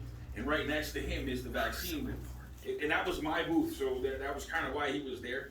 And the people that were running the farmer's market were saying, hey, look, if people want to get vaccinated, can you just put it out there? And a lot of different groups did the same thing. So he wasn't at the vaccine clinic screaming, come get vaccinated. George, I got it right here, and I support your campaign, and I want to help support you by saying let Randy. No, you go know, ahead himself. So Randy, what I see here is if you want to get vaccinated, right, with a 10, if you want to do it, right? So if you want to, not that you. Yeah. Get vaccinated or don't get vaccinated. It's your choice. And then there's this paragraph of fear mongering that you provide. Do you remember that part? Where you say that our positives are the highest they've been, more friends in intensive care than ever before. This percentage of positives are unvaccinated. That's what Shuddy does. I'm so mad right now because I forgot you did that. I forgot that you did that. So you're lying to this group right now. I'm gonna stop now because I don't want to cause drama further than this. But you're lying when you stand here and say that you support people's choice and that you support the unvaccinated when you're saying right there you're persecuting us just like they are. So pick a side and stand up for it. 95% of all positives are not vaccinated. So now. So if you want. Fear mongering. No, let me finish one here. So now, again, You are a politician. if you don't realize that I'm on the Board of Health. Okay? That doesn't mean anything to me. So I get the statistics that come in. And the day that statistics, that I put that down there, 95% of all the positives we had were unvaccinated. And you just take their Why word should for I? it. Those are false numbers, though. That information out there. Why should We want the right information out. That's not even the right info, though. Positive, it doesn't mean you're in the hospital, it Yeah. doesn't mean you're gonna die. No. Why is so funny afraid of getting Yeah. Say that then. I would respect you if you just said that. Because that's not what it is. I believe what I. Did you put posts out like that in 2019? For the flu? Hey, Randy. No. I want to wrap it back to the possible solutions. I've been marinating something. Would you agree, like, quickly that He's getting there's a state law against I don't care. Yes. Would you agree that you can amplify or get more in depth with state law as a county commissioner? Say that one more time. You have the ability as a county commissioner to amplify state law, existing state law. We can make something stricter. Stricter, that's the word I was looking for. What? So I guess what I'm asking is, and I'm taking a jab at it, no pun intended. Can you and maybe Sharon, as You gotta county get the commission, blue and binder. Kevin, if he's willing to do so as well, can't you then make stricter laws, state laws about discrimination to prevent what Wes is saying about being a second-class citizen, passports, masks? I mean, these things are separating people and discriminating people. And so an ordinance such as that would seem to me like it might have a shot, no pun intended once again. About that. I don't know what we can, but I don't know if we can, because what you said actually makes sense. He can't do anything. You have the authority and the ability to make things stricter. You don't have, so if you're restricted, you guys were talking homeless before. Becky. We had to deal with that in North Mason. Becky. When we did, we sent the police out there, the first thing they did when they came out of the tents, because they were trying to use the park that was there, they came out with the Supreme Court rules and everything like that out of their tents. Right, they already had their people. So we could not chase them off the land because Those they were first three, but that's the big one legally, you're right not there. allowed to. So what we did is we That's closed already the a law. park at a certain Right there. time, so from then on it's trespassing. It has nothing to do with camping, we don't even Look. mention it. So there are ways of sometimes Article doing 1. things Section 3. And read it. Just read it. No, it's worth looking at. No, that's constitutional. No, it's worth, Washington at least State. worth looking at. That's something that actually has some possible.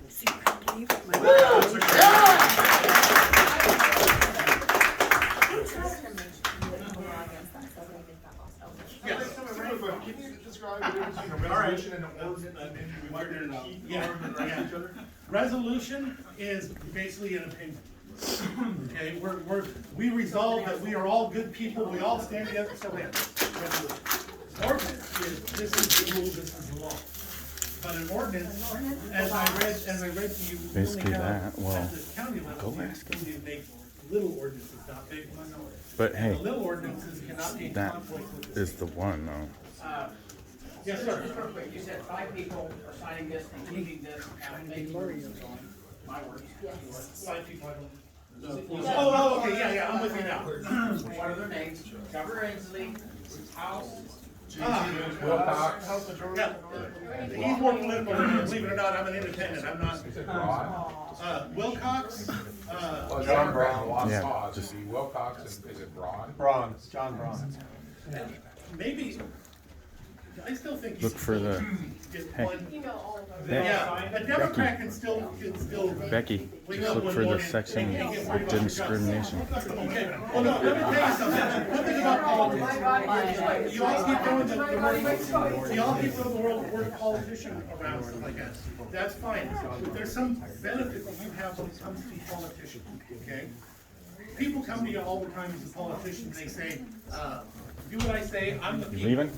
Okay, first off, well, they're not, they're a person. Thank you. 70,000 people, for example, in my district, I pay your bills. They will take $70,000, that's $1.20 a year. Same thing happens. There's discrimination in these. Look through them real But quick. what they are afraid of, and that's how we got the money for the bypass and stuff like that, they are afraid of your sphere of influence. So when you get people together from different areas as a sphere of influence, they are afraid of you. Democrats are afraid of you too. It's not just Republicans. Republicans, that's a whole different, right now, you need to let them know that you see what's happening. Because most places you go to, they don't tell you. When's the last time you heard that it took all of them to sign off everything? See, that's one of the problems you have. So if they at least know that you see it, and you put together your sphere of influence, you may have an impact. Okay? Yes, sir. What's your opinion on election integrity? And are you guys able to, like other counties, write something up and get a forensic audit going for our county? Or are you guys not able to help us there I either? don't know whether we can do a forensic audit of it that way or not. We have to look into it, but I can tell you this. On the canvassing board, you had a Republican on the canvassing board. You had 2 Republicans actually, and 1 Democrat. And I can tell you, at least in Mason County, I'm not speaking for anybody else, and I'm not speaking for integrity of machines. I want to make that real clear, okay? We were talking outside. If you ever watched the video, Hacking Democracy, will scare the cheese out of you, okay? So I'm not talking about the machines, I'm talking about the individuals. If the individual here had the ability to do that, he's the worst at it you've ever seen, because the Republicans absolutely annihilated everybody in this county in a way that's never been seen before.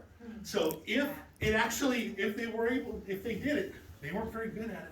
I But can tell you. hey, one comment on that though. Election integrity doesn't matter who wins.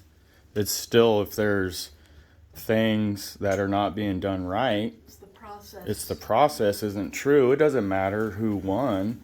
We need to know, because in the whole country, we all know we got robbed, and it starts in the counties, and we need to know our county's safe. And just by the thought of, well, Republicans won overwhelming, well, what if there's Democrats in here? I'm just saying, how do they feel? They don't feel the same way. Every single voter, Democrat, Republican, Independent, we all need to know if our county was clean. And what are you guys, have you guys even sniffed at any of that, or even thought of any of that? We have, 2 Republicans on the canvassing board and a Democrat. They all signed off on it. I have been a part of the canvassing board, just wasn't for that election. But I've been a part of the canvassing board, and we look at those signatures, we look at the things that are in conflict, and And you guys have no plans of calling for a forensic audit of our county? I have not heard anybody, This is up to you guys. yeah, no, I've I'm read saying, the Okay. I've not heard canvassing anybody. board repeatedly about it, No, because I'm- 2020 it was done very illegally. Yep. I got your email. Okay. What I meant by, nobody, I meant of the county commission or the auditor, so I'll clarify that. Well, the auditor is, yeah. Again, as I said, I personally do not believe that, I believe we had a clean one. Oh, I do, here in Mason Okay. County, I believe that we.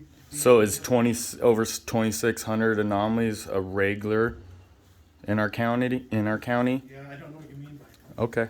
anomalies. Okay. No, I'll say Questionable it ballot, differently. questionable vote. Yeah, Questionable. No, There we go. that Yeah. happens all the time, yes.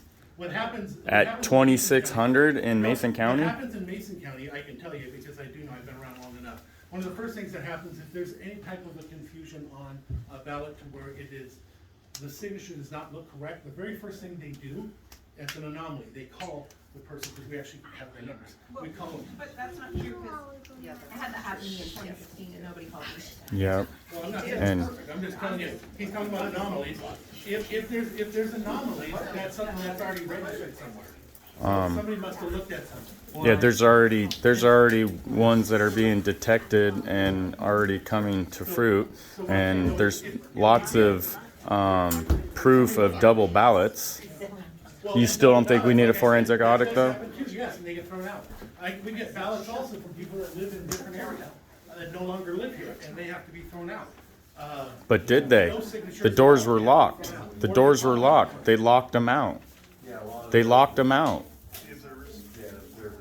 Yeah, I know that, all I can speak of is when I'm there, I don't know what happened. But so basically, you think we were totally safe, we're good to go, our election integrity in our county is totally 100% I do know safe. that those ones that, when I was there for the canvassing board, that were empty, incorrect, different signatures, whatever, they came before the canvassing board, that's what they do, and they looked at them. The biggest anomaly that you get each year is how many of them are postmarked after the date. And yes, that happens a lot. You'd be But surprised. I know you saw Laurelyn's email, so Yes. you saw the photos and you read the text of her concerns, and you Yeah, I saw reviewed the all email, of that I as a didn't commissioner. I didn't see a photo, but I saw the email. Have you PowerPoint. dug into that at all? No. There's photo evidence of what was wrong with our election process here. Have you looked into that yet? And if not, are you I willing to do have it not, she sent it to me ASAP? the other day. If Do you- there was a PowerPoint connected to it, I did not see it all. Where is election integrity of importance on your scale of 1 to 10? In Mason County or all over? In Mason County. Mason County, we, Mason County, I think we're pretty solid. I do, I think we're. that's your opinion. A 1 to I 10. I just said I think we're pretty solid name. Oh, okay, sorry. Oh, you did? Missed that. I interrupted you. No, So, maybe, so, but I don't think so. so 9 and 10 is not room for forensic audit? Well, first of all, I don't even know what a forensic audit was gonna. Well, you should really do your job and look at that. So for me to make an answer to you that way, would not be. Is that something that you're willing to look Yes. into and into the cost? Yes. And if so, proceed in that direction? 'Cause- Okay, I'm one commissioner. You have to have two commissioners. Okay, bring it up. So if we to can your get another fellow commissioner, we can get commissioners. that going. Yeah, To well, you know, address- first question I will have is, I will tell you right now, because of this, and I'm gonna read your email further though. I will, go forward and ask how much it is and what it looks like. 'Cause we've Does never had anything like that. election integrity have a Way cost? Back in the days of Gino Rossi, I wasn't in the politics, I was in the county back then. But other than that, that's the last one I've ever seen. Was that just an audit or a forensic audit? Because there's a difference. Yeah. That was just an audit. Yeah, we want a Yeah, that's forensic. just like counting the ballots, okay, you got this many ballots, this many voters. Yeah. Forensic audit actually goes in and scratches that, looks at it, makes sure it's all. Watermarks. Yeah, look, it actually. Well, goes actually, in. then that's what we did. Back then, Envelopes, Gino Rossi, we folds. actually took every single ballot, went over every single ballot. But I would think a forensic audit would include the computers. Well, that, yeah, it Yeah. includes everything, the whole That's entire the thing. But yeah. again, we gotta look at what the cost of what it really is, because I haven't seen these. Freedom show. has no cost. That all sounds good, but I still gotta see something to show what it is. you know? All right, what else? Again, I told you I'd take whatever you had to go for me in. Yes, sir. Can I just make a comment about the Four Corners deal? So, Representative Walsh, everybody know? Who Yes. He made he was asked about the Four Corners, and he had an interesting explanation for it, that yes, the Four Corners have to sign off on certain things, but Inslee's advisors, who are eminently smarter than he is, Gavin Newsom is one of them. well, Gavin is like his big uncle, you know, that he can do. But the, Inslee's advisors have carefully crafted these edicts to avoid, scrutiny with the Four Corners. So, a lot of these edicts that are coming down from Inslee cannot be touched by the legislative leadership until the next session. And so when you know, Randy, when you say that it's not Inslee, it really is Inslee and the people that are his handlers. Now, I also agree that, you know, that our, you know, the Democrats, you know, it is beyond me that Democrats are for this. It's beyond me that they think it's cool, right? And it's beyond me that Republicans don't fight harder for it. Yes. Of course, we're in the, you know, we're upside down, right? But some of the really bad edicts coming out or mandates from Inslee are things that the Four Corners can't do anything about. And so this is from Jim Walsh. You know, you can call him and ask him for a deeper explanation about it. I mean, he's in the middle of it, right? And so that's a little disheartening. And, you know, all of this stems from the fact that we gave the governor extra powers in the election in 2019. And then what was it, like, yeah, what was it, 4 months later? Boom, right? And a lot of us were saying, don't do this because, you know, I mean, I didn't see the COVID thing coming, right? But I thought he would, you know, declare a firearms emergency or a climate emergency or, you know, some other thing. Well, sure. Yeah. Well, COVID doesn't work anymore. Right. Well, then it's, you know, yeah. So really, you know, it's our own fault for giving him these expanded powers, but. Well, we didn't though. I never voted on that, and I don't know where it said in the Constitution, in the Washington State or the United States Constitution, that said my inalienable rights that were given to me by God are up for some vote of some people that I never voted for. Right? Was that a vote by the people through the legislation, or was that just pushed through legislation for a vote later? I wish it was. Because they sneak that in all the time. It is that easy. It's gotten away from that because everybody has been told by people who knows that that's not, you know, that's not the way it is anymore. But that is the way. We just need to get back to it. We need to lock Mason County down and let them know that their overlord rules don't apply here. Yeah.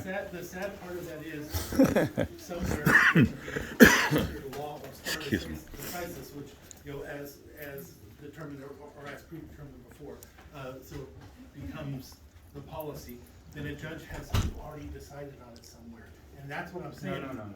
I'm just not saying the way it No, I mean, works. for one thing, judges, they speak a completely different language than we do. They're speaking legalese. We're speaking common English. So that's completely different, right? We need to get this whole thing where judges sit there and interpret the law in some different language, and then we gotta hopefully understand it. Yeah, that's for the room. For me, I can't. Oh, I'm not saying, you know, I'm just saying here, in general to everybody, this is what we gotta do.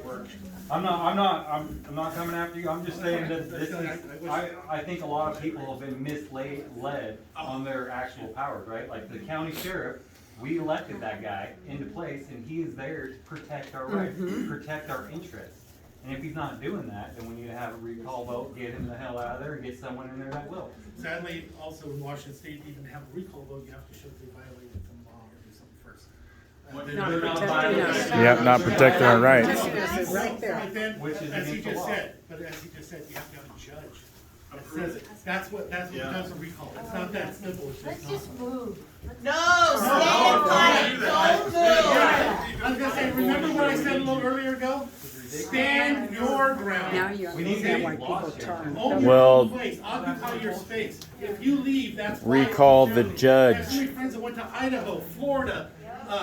So you know what we don't have when they did that? We don't have them here to help us. What I'm seeing though, what I'm hearing. Californians, they're bringing all the immigrants, they're putting them into Republican places. Yes. Robbing the census. So Are you guys gonna allow that? This has happened a long time So ago. they're gonna keep doing this, so it's not like you can just run away and get away from it, it's gonna have everyone. So, yes, one more here, not after 8 o'clock. I was just wondering, is there talk that the vaccine leaves or your car or whatever your nation's coming to? I know we had a meeting, we were protesting for it. Yeah. They haven't moved it down to November 2nd. No, well, it's funny on that because the Republican secretary sent one out and I let them know, I said, they're not making that determination, they can't because their county seat where they have to make their determination is in Port Orchard, not in Bremerton. So what you were seeing was something different than what everybody thought it was going to be in the first place. And I called the commissioner myself and said, you know, Wait, it wasn't about a vaccine? no, it was not about imposing and putting it on. It was just people talking, and believe me, we get that all the time. I get people calling me, they get like, to do a lot of stuff that way. And our Board of Health members and stuff. In Mason County, your question was, is there talking? There's always talking. Do I think it's gonna happen? I have a hard time believing though. Yeah, they're not gonna stop, Randy. Have an emergency right now, where people are actually losing their job. Who'd have thought? No, I'm just telling you based on what I think from the people that I see in the room. And again, I'm not God, I just tell you what I see.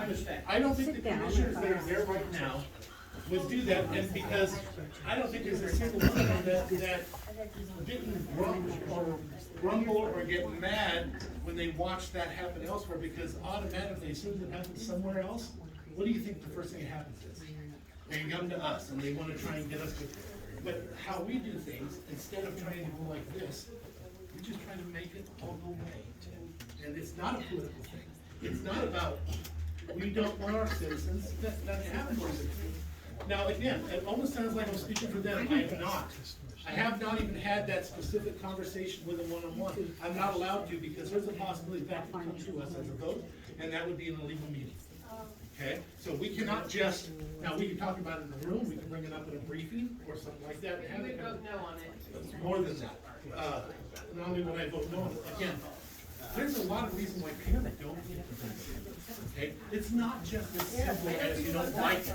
Yeah, and it's not, I'm not even saying about that. I know people with certain health conditions that are told they can't. But there's also people that just say no, and period, Yeah. end of story, over. I agree. I said no, period, end of story. And you should be allowed to do that, in my opinion. I'm not the king, I'm not the governor, I'm not the governor. Wait a minute, you made a very distinction right there, is that we have a governor, he needs to govern and not be king. I don't have a potentate up there. I'm not gonna argue with you there. Actually, I'm gonna share something interesting.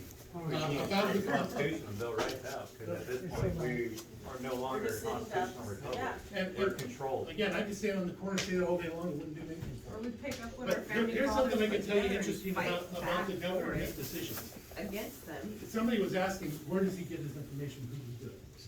We have a Board of Health, we have a State Board of Health, we have all these people that came together, they all got together, they all gave him some recommendations. He had an actual Secretary of Health that was part of those recommendations. They go and they make the recommendation, and then when he came up on TV, it was none of the stuff anybody said. None. Not even his own guys, who were all saying, what happened? I don't know. You gotta get on. Oh, yeah, I don't, no, I'm just telling you right now, I don't understand why some of the decisions are made. I just know even when you have the whole state, now believe me, you gotta remember King County's in this, and a lot of them still wanna close everything down. They really do, and our board, our health director, let me just say I'm proud of him. Okay? I'm proud of him, because he does not run, this guy is a recently retired, command sergeant major with 2 tours in Iraq. Hoorah! He's not running from anybody or anything, and he'll stand up in the middle of the room and say what he thinks, and in that group of a bunch of people in King County, you can imagine it's nowadays time, okay? But he does well in representing Mason County, and I think, the other commissioners would agree with that. Again, I don't speak for them, but I've never heard them say anything different than what we're talking about right now, and that's why those mandates and stuff have come about. I remember at the last meeting, I attended a meeting here, well, for George, yeah. And somebody had said that they had passed this thing in Grace Harbor, and are you saying that if they passed this, that they did wrong? Well, if they passed what they said, they would have been wrong, they would have done it. But when they actually passed the resolution saying, we will not do anything other than what the government said. Okay, well, in here, we don't have to do that, because we're not doing anything other than what the governor said. That resolution had people thinking, though, they had just made this big thing happen. They didn't make anything happen. It was a political play, it sounded good for the press, it sounded good for the people, but it didn't do anything. They're still gonna follow the state law. We all have to. Laura Lynn, did you have any? We're smart enough to figure out that, yes, even if our county steps up and does that, we are all still at risk. Let us, the people, decide whether we want to do that. I think we already are. We're not, if you've noticed, in this county, again, I'm not speaking for the commission, I gotta keep making that clear, I'm one person, it takes two commissioners to make something different happen. But in this county, you will see, by history, nothing has come out from us to invoke or pressure or any of that stuff. And when it was put to us as a county, they went with the least restrictive in order to protect the individuals that we had. When it came to enforcement, they went with the least restrictive and only to protect the individuals and the businesses that we had. You may want more, but I'll tell you what, I'm pretty damn proud of the stuff that we've done, because we were able to keep a lot of those businesses going, a lot of these people. There's a lot of laws and rules that didn't come out. And of course, you don't know it unless it happens. You see it happen in the other counties, you don't see it here. It might be wise to notice those things and go, wow, maybe we can't do so bad. Okay, so whatever you guys put in a position, you need to take it away then, because We whatever. didn't put anything in the position. Well, what That's were you what I'm talking telling you. about? What are you talking That's what I'm telling you. What are you We saying? didn't What do did you anything do? other than, I didn't make anything stronger. yeah, the Is that what governor you're makes saying? his regulations or whatever. I thought you were saying that you went with the least amount of that or whatever, just get rid of it completely. If the state wants to come in and enforce it, let them do it, but the county just kinda went. You know, Yeah, well, I know it's that, I mean, it's L and I or whatever, but we Mine's don't. an egg at store. But again, we can't do anything by L and I, so you didn't get half of what. You know, I can't do L and I. As a commissioner, as an individual, you can always like, hold on, Like one second, nobody I'm trying answers think to of anything. I just wondered if the county council could do anything about the school situation. They are elected individuals with their own governmental See, entities, always their own regulations and laws. We have no authority over them at all. We don't even do their budget. The only thing the county does when it comes to the school district is, for some of them, their money comes through the county because we're armed with the state.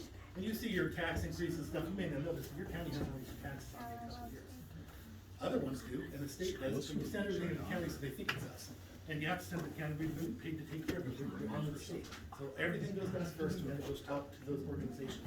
So there are schools that for a lot of people, we can't stop it. Because really, the school district is almost like the foundation of the county. If the school district is a healthy school district, there are gonna be people coming in, building houses, restaurants, and that. So I would think that you guys would have a vested interest in what was happening. I have a vested interest because I have kids. Yeah. I may be old, but I got kids, and I got kids in school, and I think about it every day. Kids too. Did you pull them out and homeschool them? Did you pull them out and homeschool them? Did I pull them out and homeschool? No, but I actually sit and work with my kids. Okay. So OSPI is getting a lot of complaints about what Wyatt Jesse has done here in Mason County. How he went above and beyond and played God with our school district staff and is forcing their hand to either get vaccinated or quit because he's refusing to make any accommodations. Don't quit. Like, I don't, I Make think them like fire. an official gets that type of power. He's not even elected. Correct. He's put into place by elected. Absolutely. So if you're frustrated and angry, write an email, fax OSPI, call them, talk to the lady in the office, send every single person in this room. Well, it's the whoever you school have. board And elected the him. school board too, correct. Recall the school board, fire the superintendent. Yes, next month. and I wholeheartedly agree with you, but write to OSPI and reach out to them, because they're not happy with his decision either. So I don't know that guy, so I don't know what he's done. He doesn't answer questions very well. Unless you bombard him one-on-one and force him into a corner and make him answer your question, he'll answer it. That's what I want. what her problem is? I'll talk to you afterwards. Or you, no, you can, yeah, absolutely. I mean, I don't know the full scope of it, but from what I've heard, that the superintendent was, first he was like saying, oh, religious exemptions are not significant. They always were for schools, you can't do an exemption. So it was like, okay, so he allowed everybody to get a religious exemption that didn't want the vaccine, and then he would not do any protocols to allow them to actually accommodations. No accommodations, and then therefore, the religious exemption didn't work. I see that, and I see it on a different level. One day a week, I am on the area command, and that's where we, they get together as different entities. I just had an argument with the general manager of the hospital, because it was brought up by somebody that we should have some type of education process to tell people what the exemptions and what they should. Our original thing was we need to tell them what we can't. But what we can do is tell you what they are, we can't interpret it. We'll do it. And the hospital got mad. They weren't happy about that. They're saying that, we don't want to be giving people information that will get them not to do it and stuff. My argument was, actually, we're not in this room as an area command to make those decisions. Our thing is to educate the people for everything. And so I was pushing back to actually have some type of education. It won't be us that makes the determination whether you fit that or not. I'll make that clear. That's the danger of having an education process. Yes. But you would have, at least we tell you what they are, because you may not know. Some of you are educated enough, and you're going to study. Most people don't. So if we have the education, then we can have one way to go to the boss and say, wait a minute, I fit here. And at least have a leg of stand. So hopefully. Schools are making accommodations, so it's not like they can't do it. But we just had this argument just occurred literally on Monday.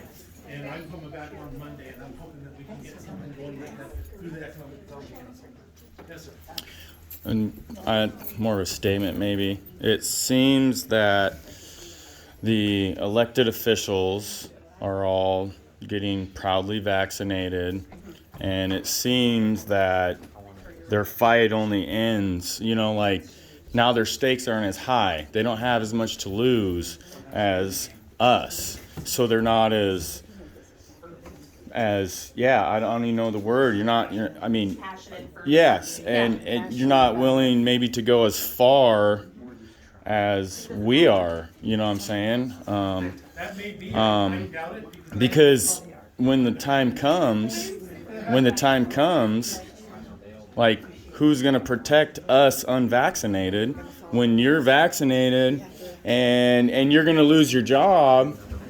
What are you gonna choose at that point? Are you gonna choose to force it on us, or are you gonna choose to lose your job? I'm not going off of anybody's vaccinated, or anybody should be separated because they're vaccinated, just like I don't believe that anybody should be separated if they're not vaccinated. That same rule applies. Am I going to be? I can't. I don't think I would be any less. But only you're going to make that determination. And the truth of the matter is, in talking to you, it may not have any reality on whether I am or not, as much as how you feel about it. I am vaccinated, so I don't know what to tell you, and I don't think I'm any lesser, that you're any lesser, that I wouldn't fight for you just as hard. I'm here now doing this. Again, I'm not an idiot. I know what I was talking to. I chose to do this, to come in. I did. And if that doesn't show you that I'm actually standing up to actually do it. Well, you don't know what a forensic audit is, so. That's different. This is studies of what you just mentioned, but you can beat me up on that later. Yeah. It's kind of a statement, kind of a question at the same time. said, you said he had informed consent. I doubt because that's not been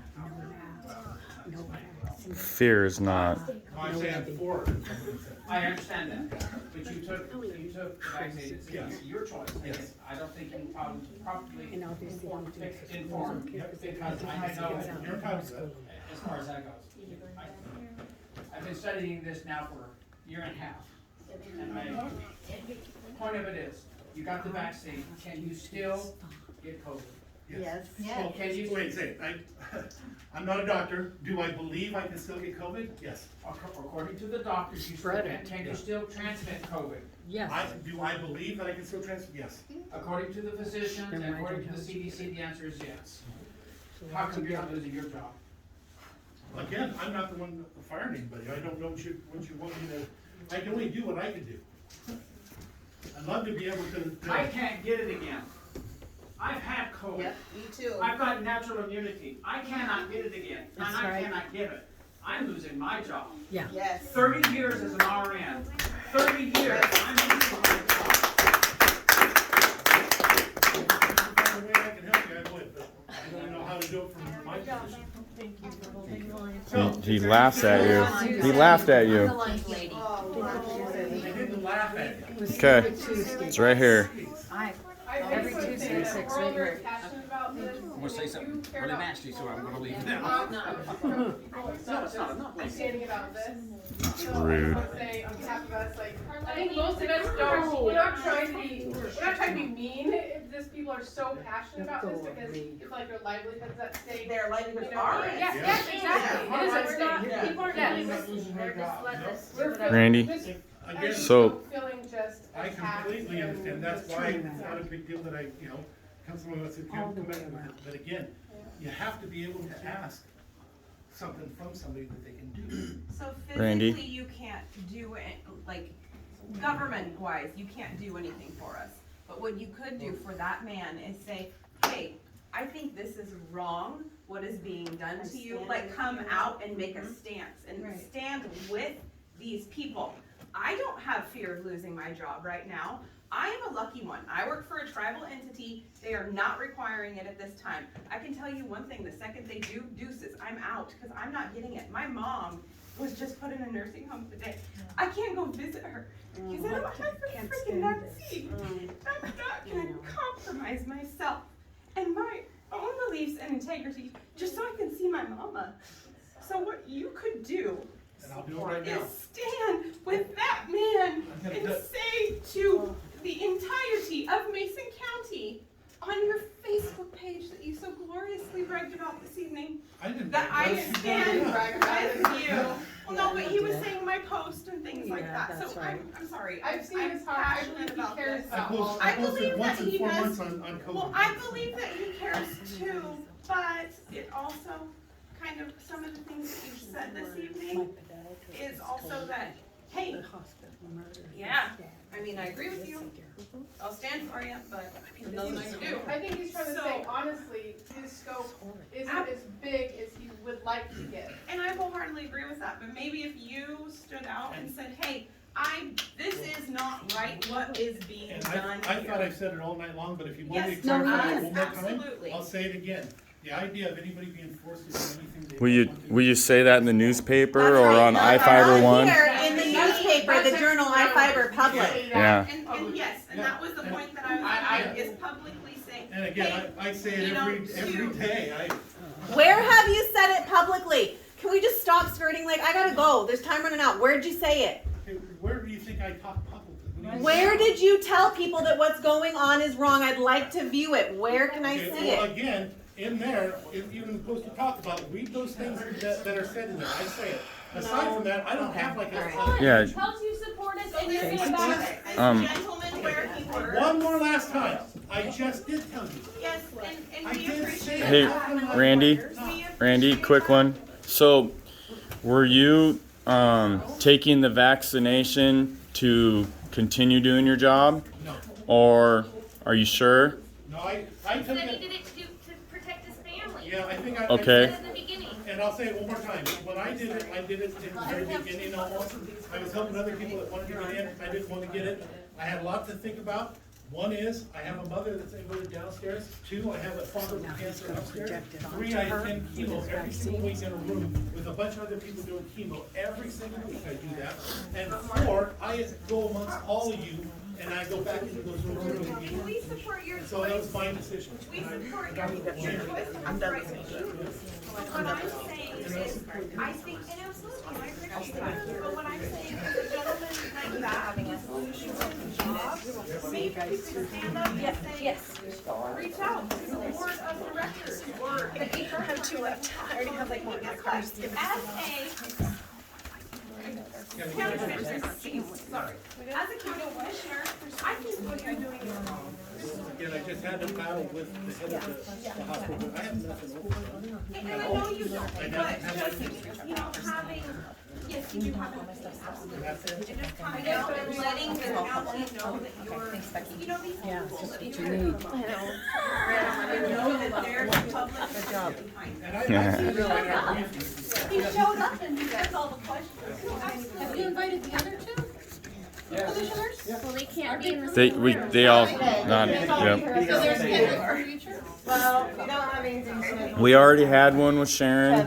We had one, now Randy, Kevin would be next. Thank you. Thank you for Let's all coming. thank Randy and George for coming and listening. Thanks, guys. Randy. Before everyone leaves, I want to make an announcement. I want to remind everyone that we're here on Tuesdays after today. Tuesdays here at 6 o'clock every week. If you can join us. And Melissa Upson had school board information. There's a lot of confusion on who can vote where and what districts for the school board position. Anyone in Shelton District can vote for any of them. She's got more information here. Please contact her if anyone has questions. I didn't get much out there, but yeah, of course. We always try, you know. Amen.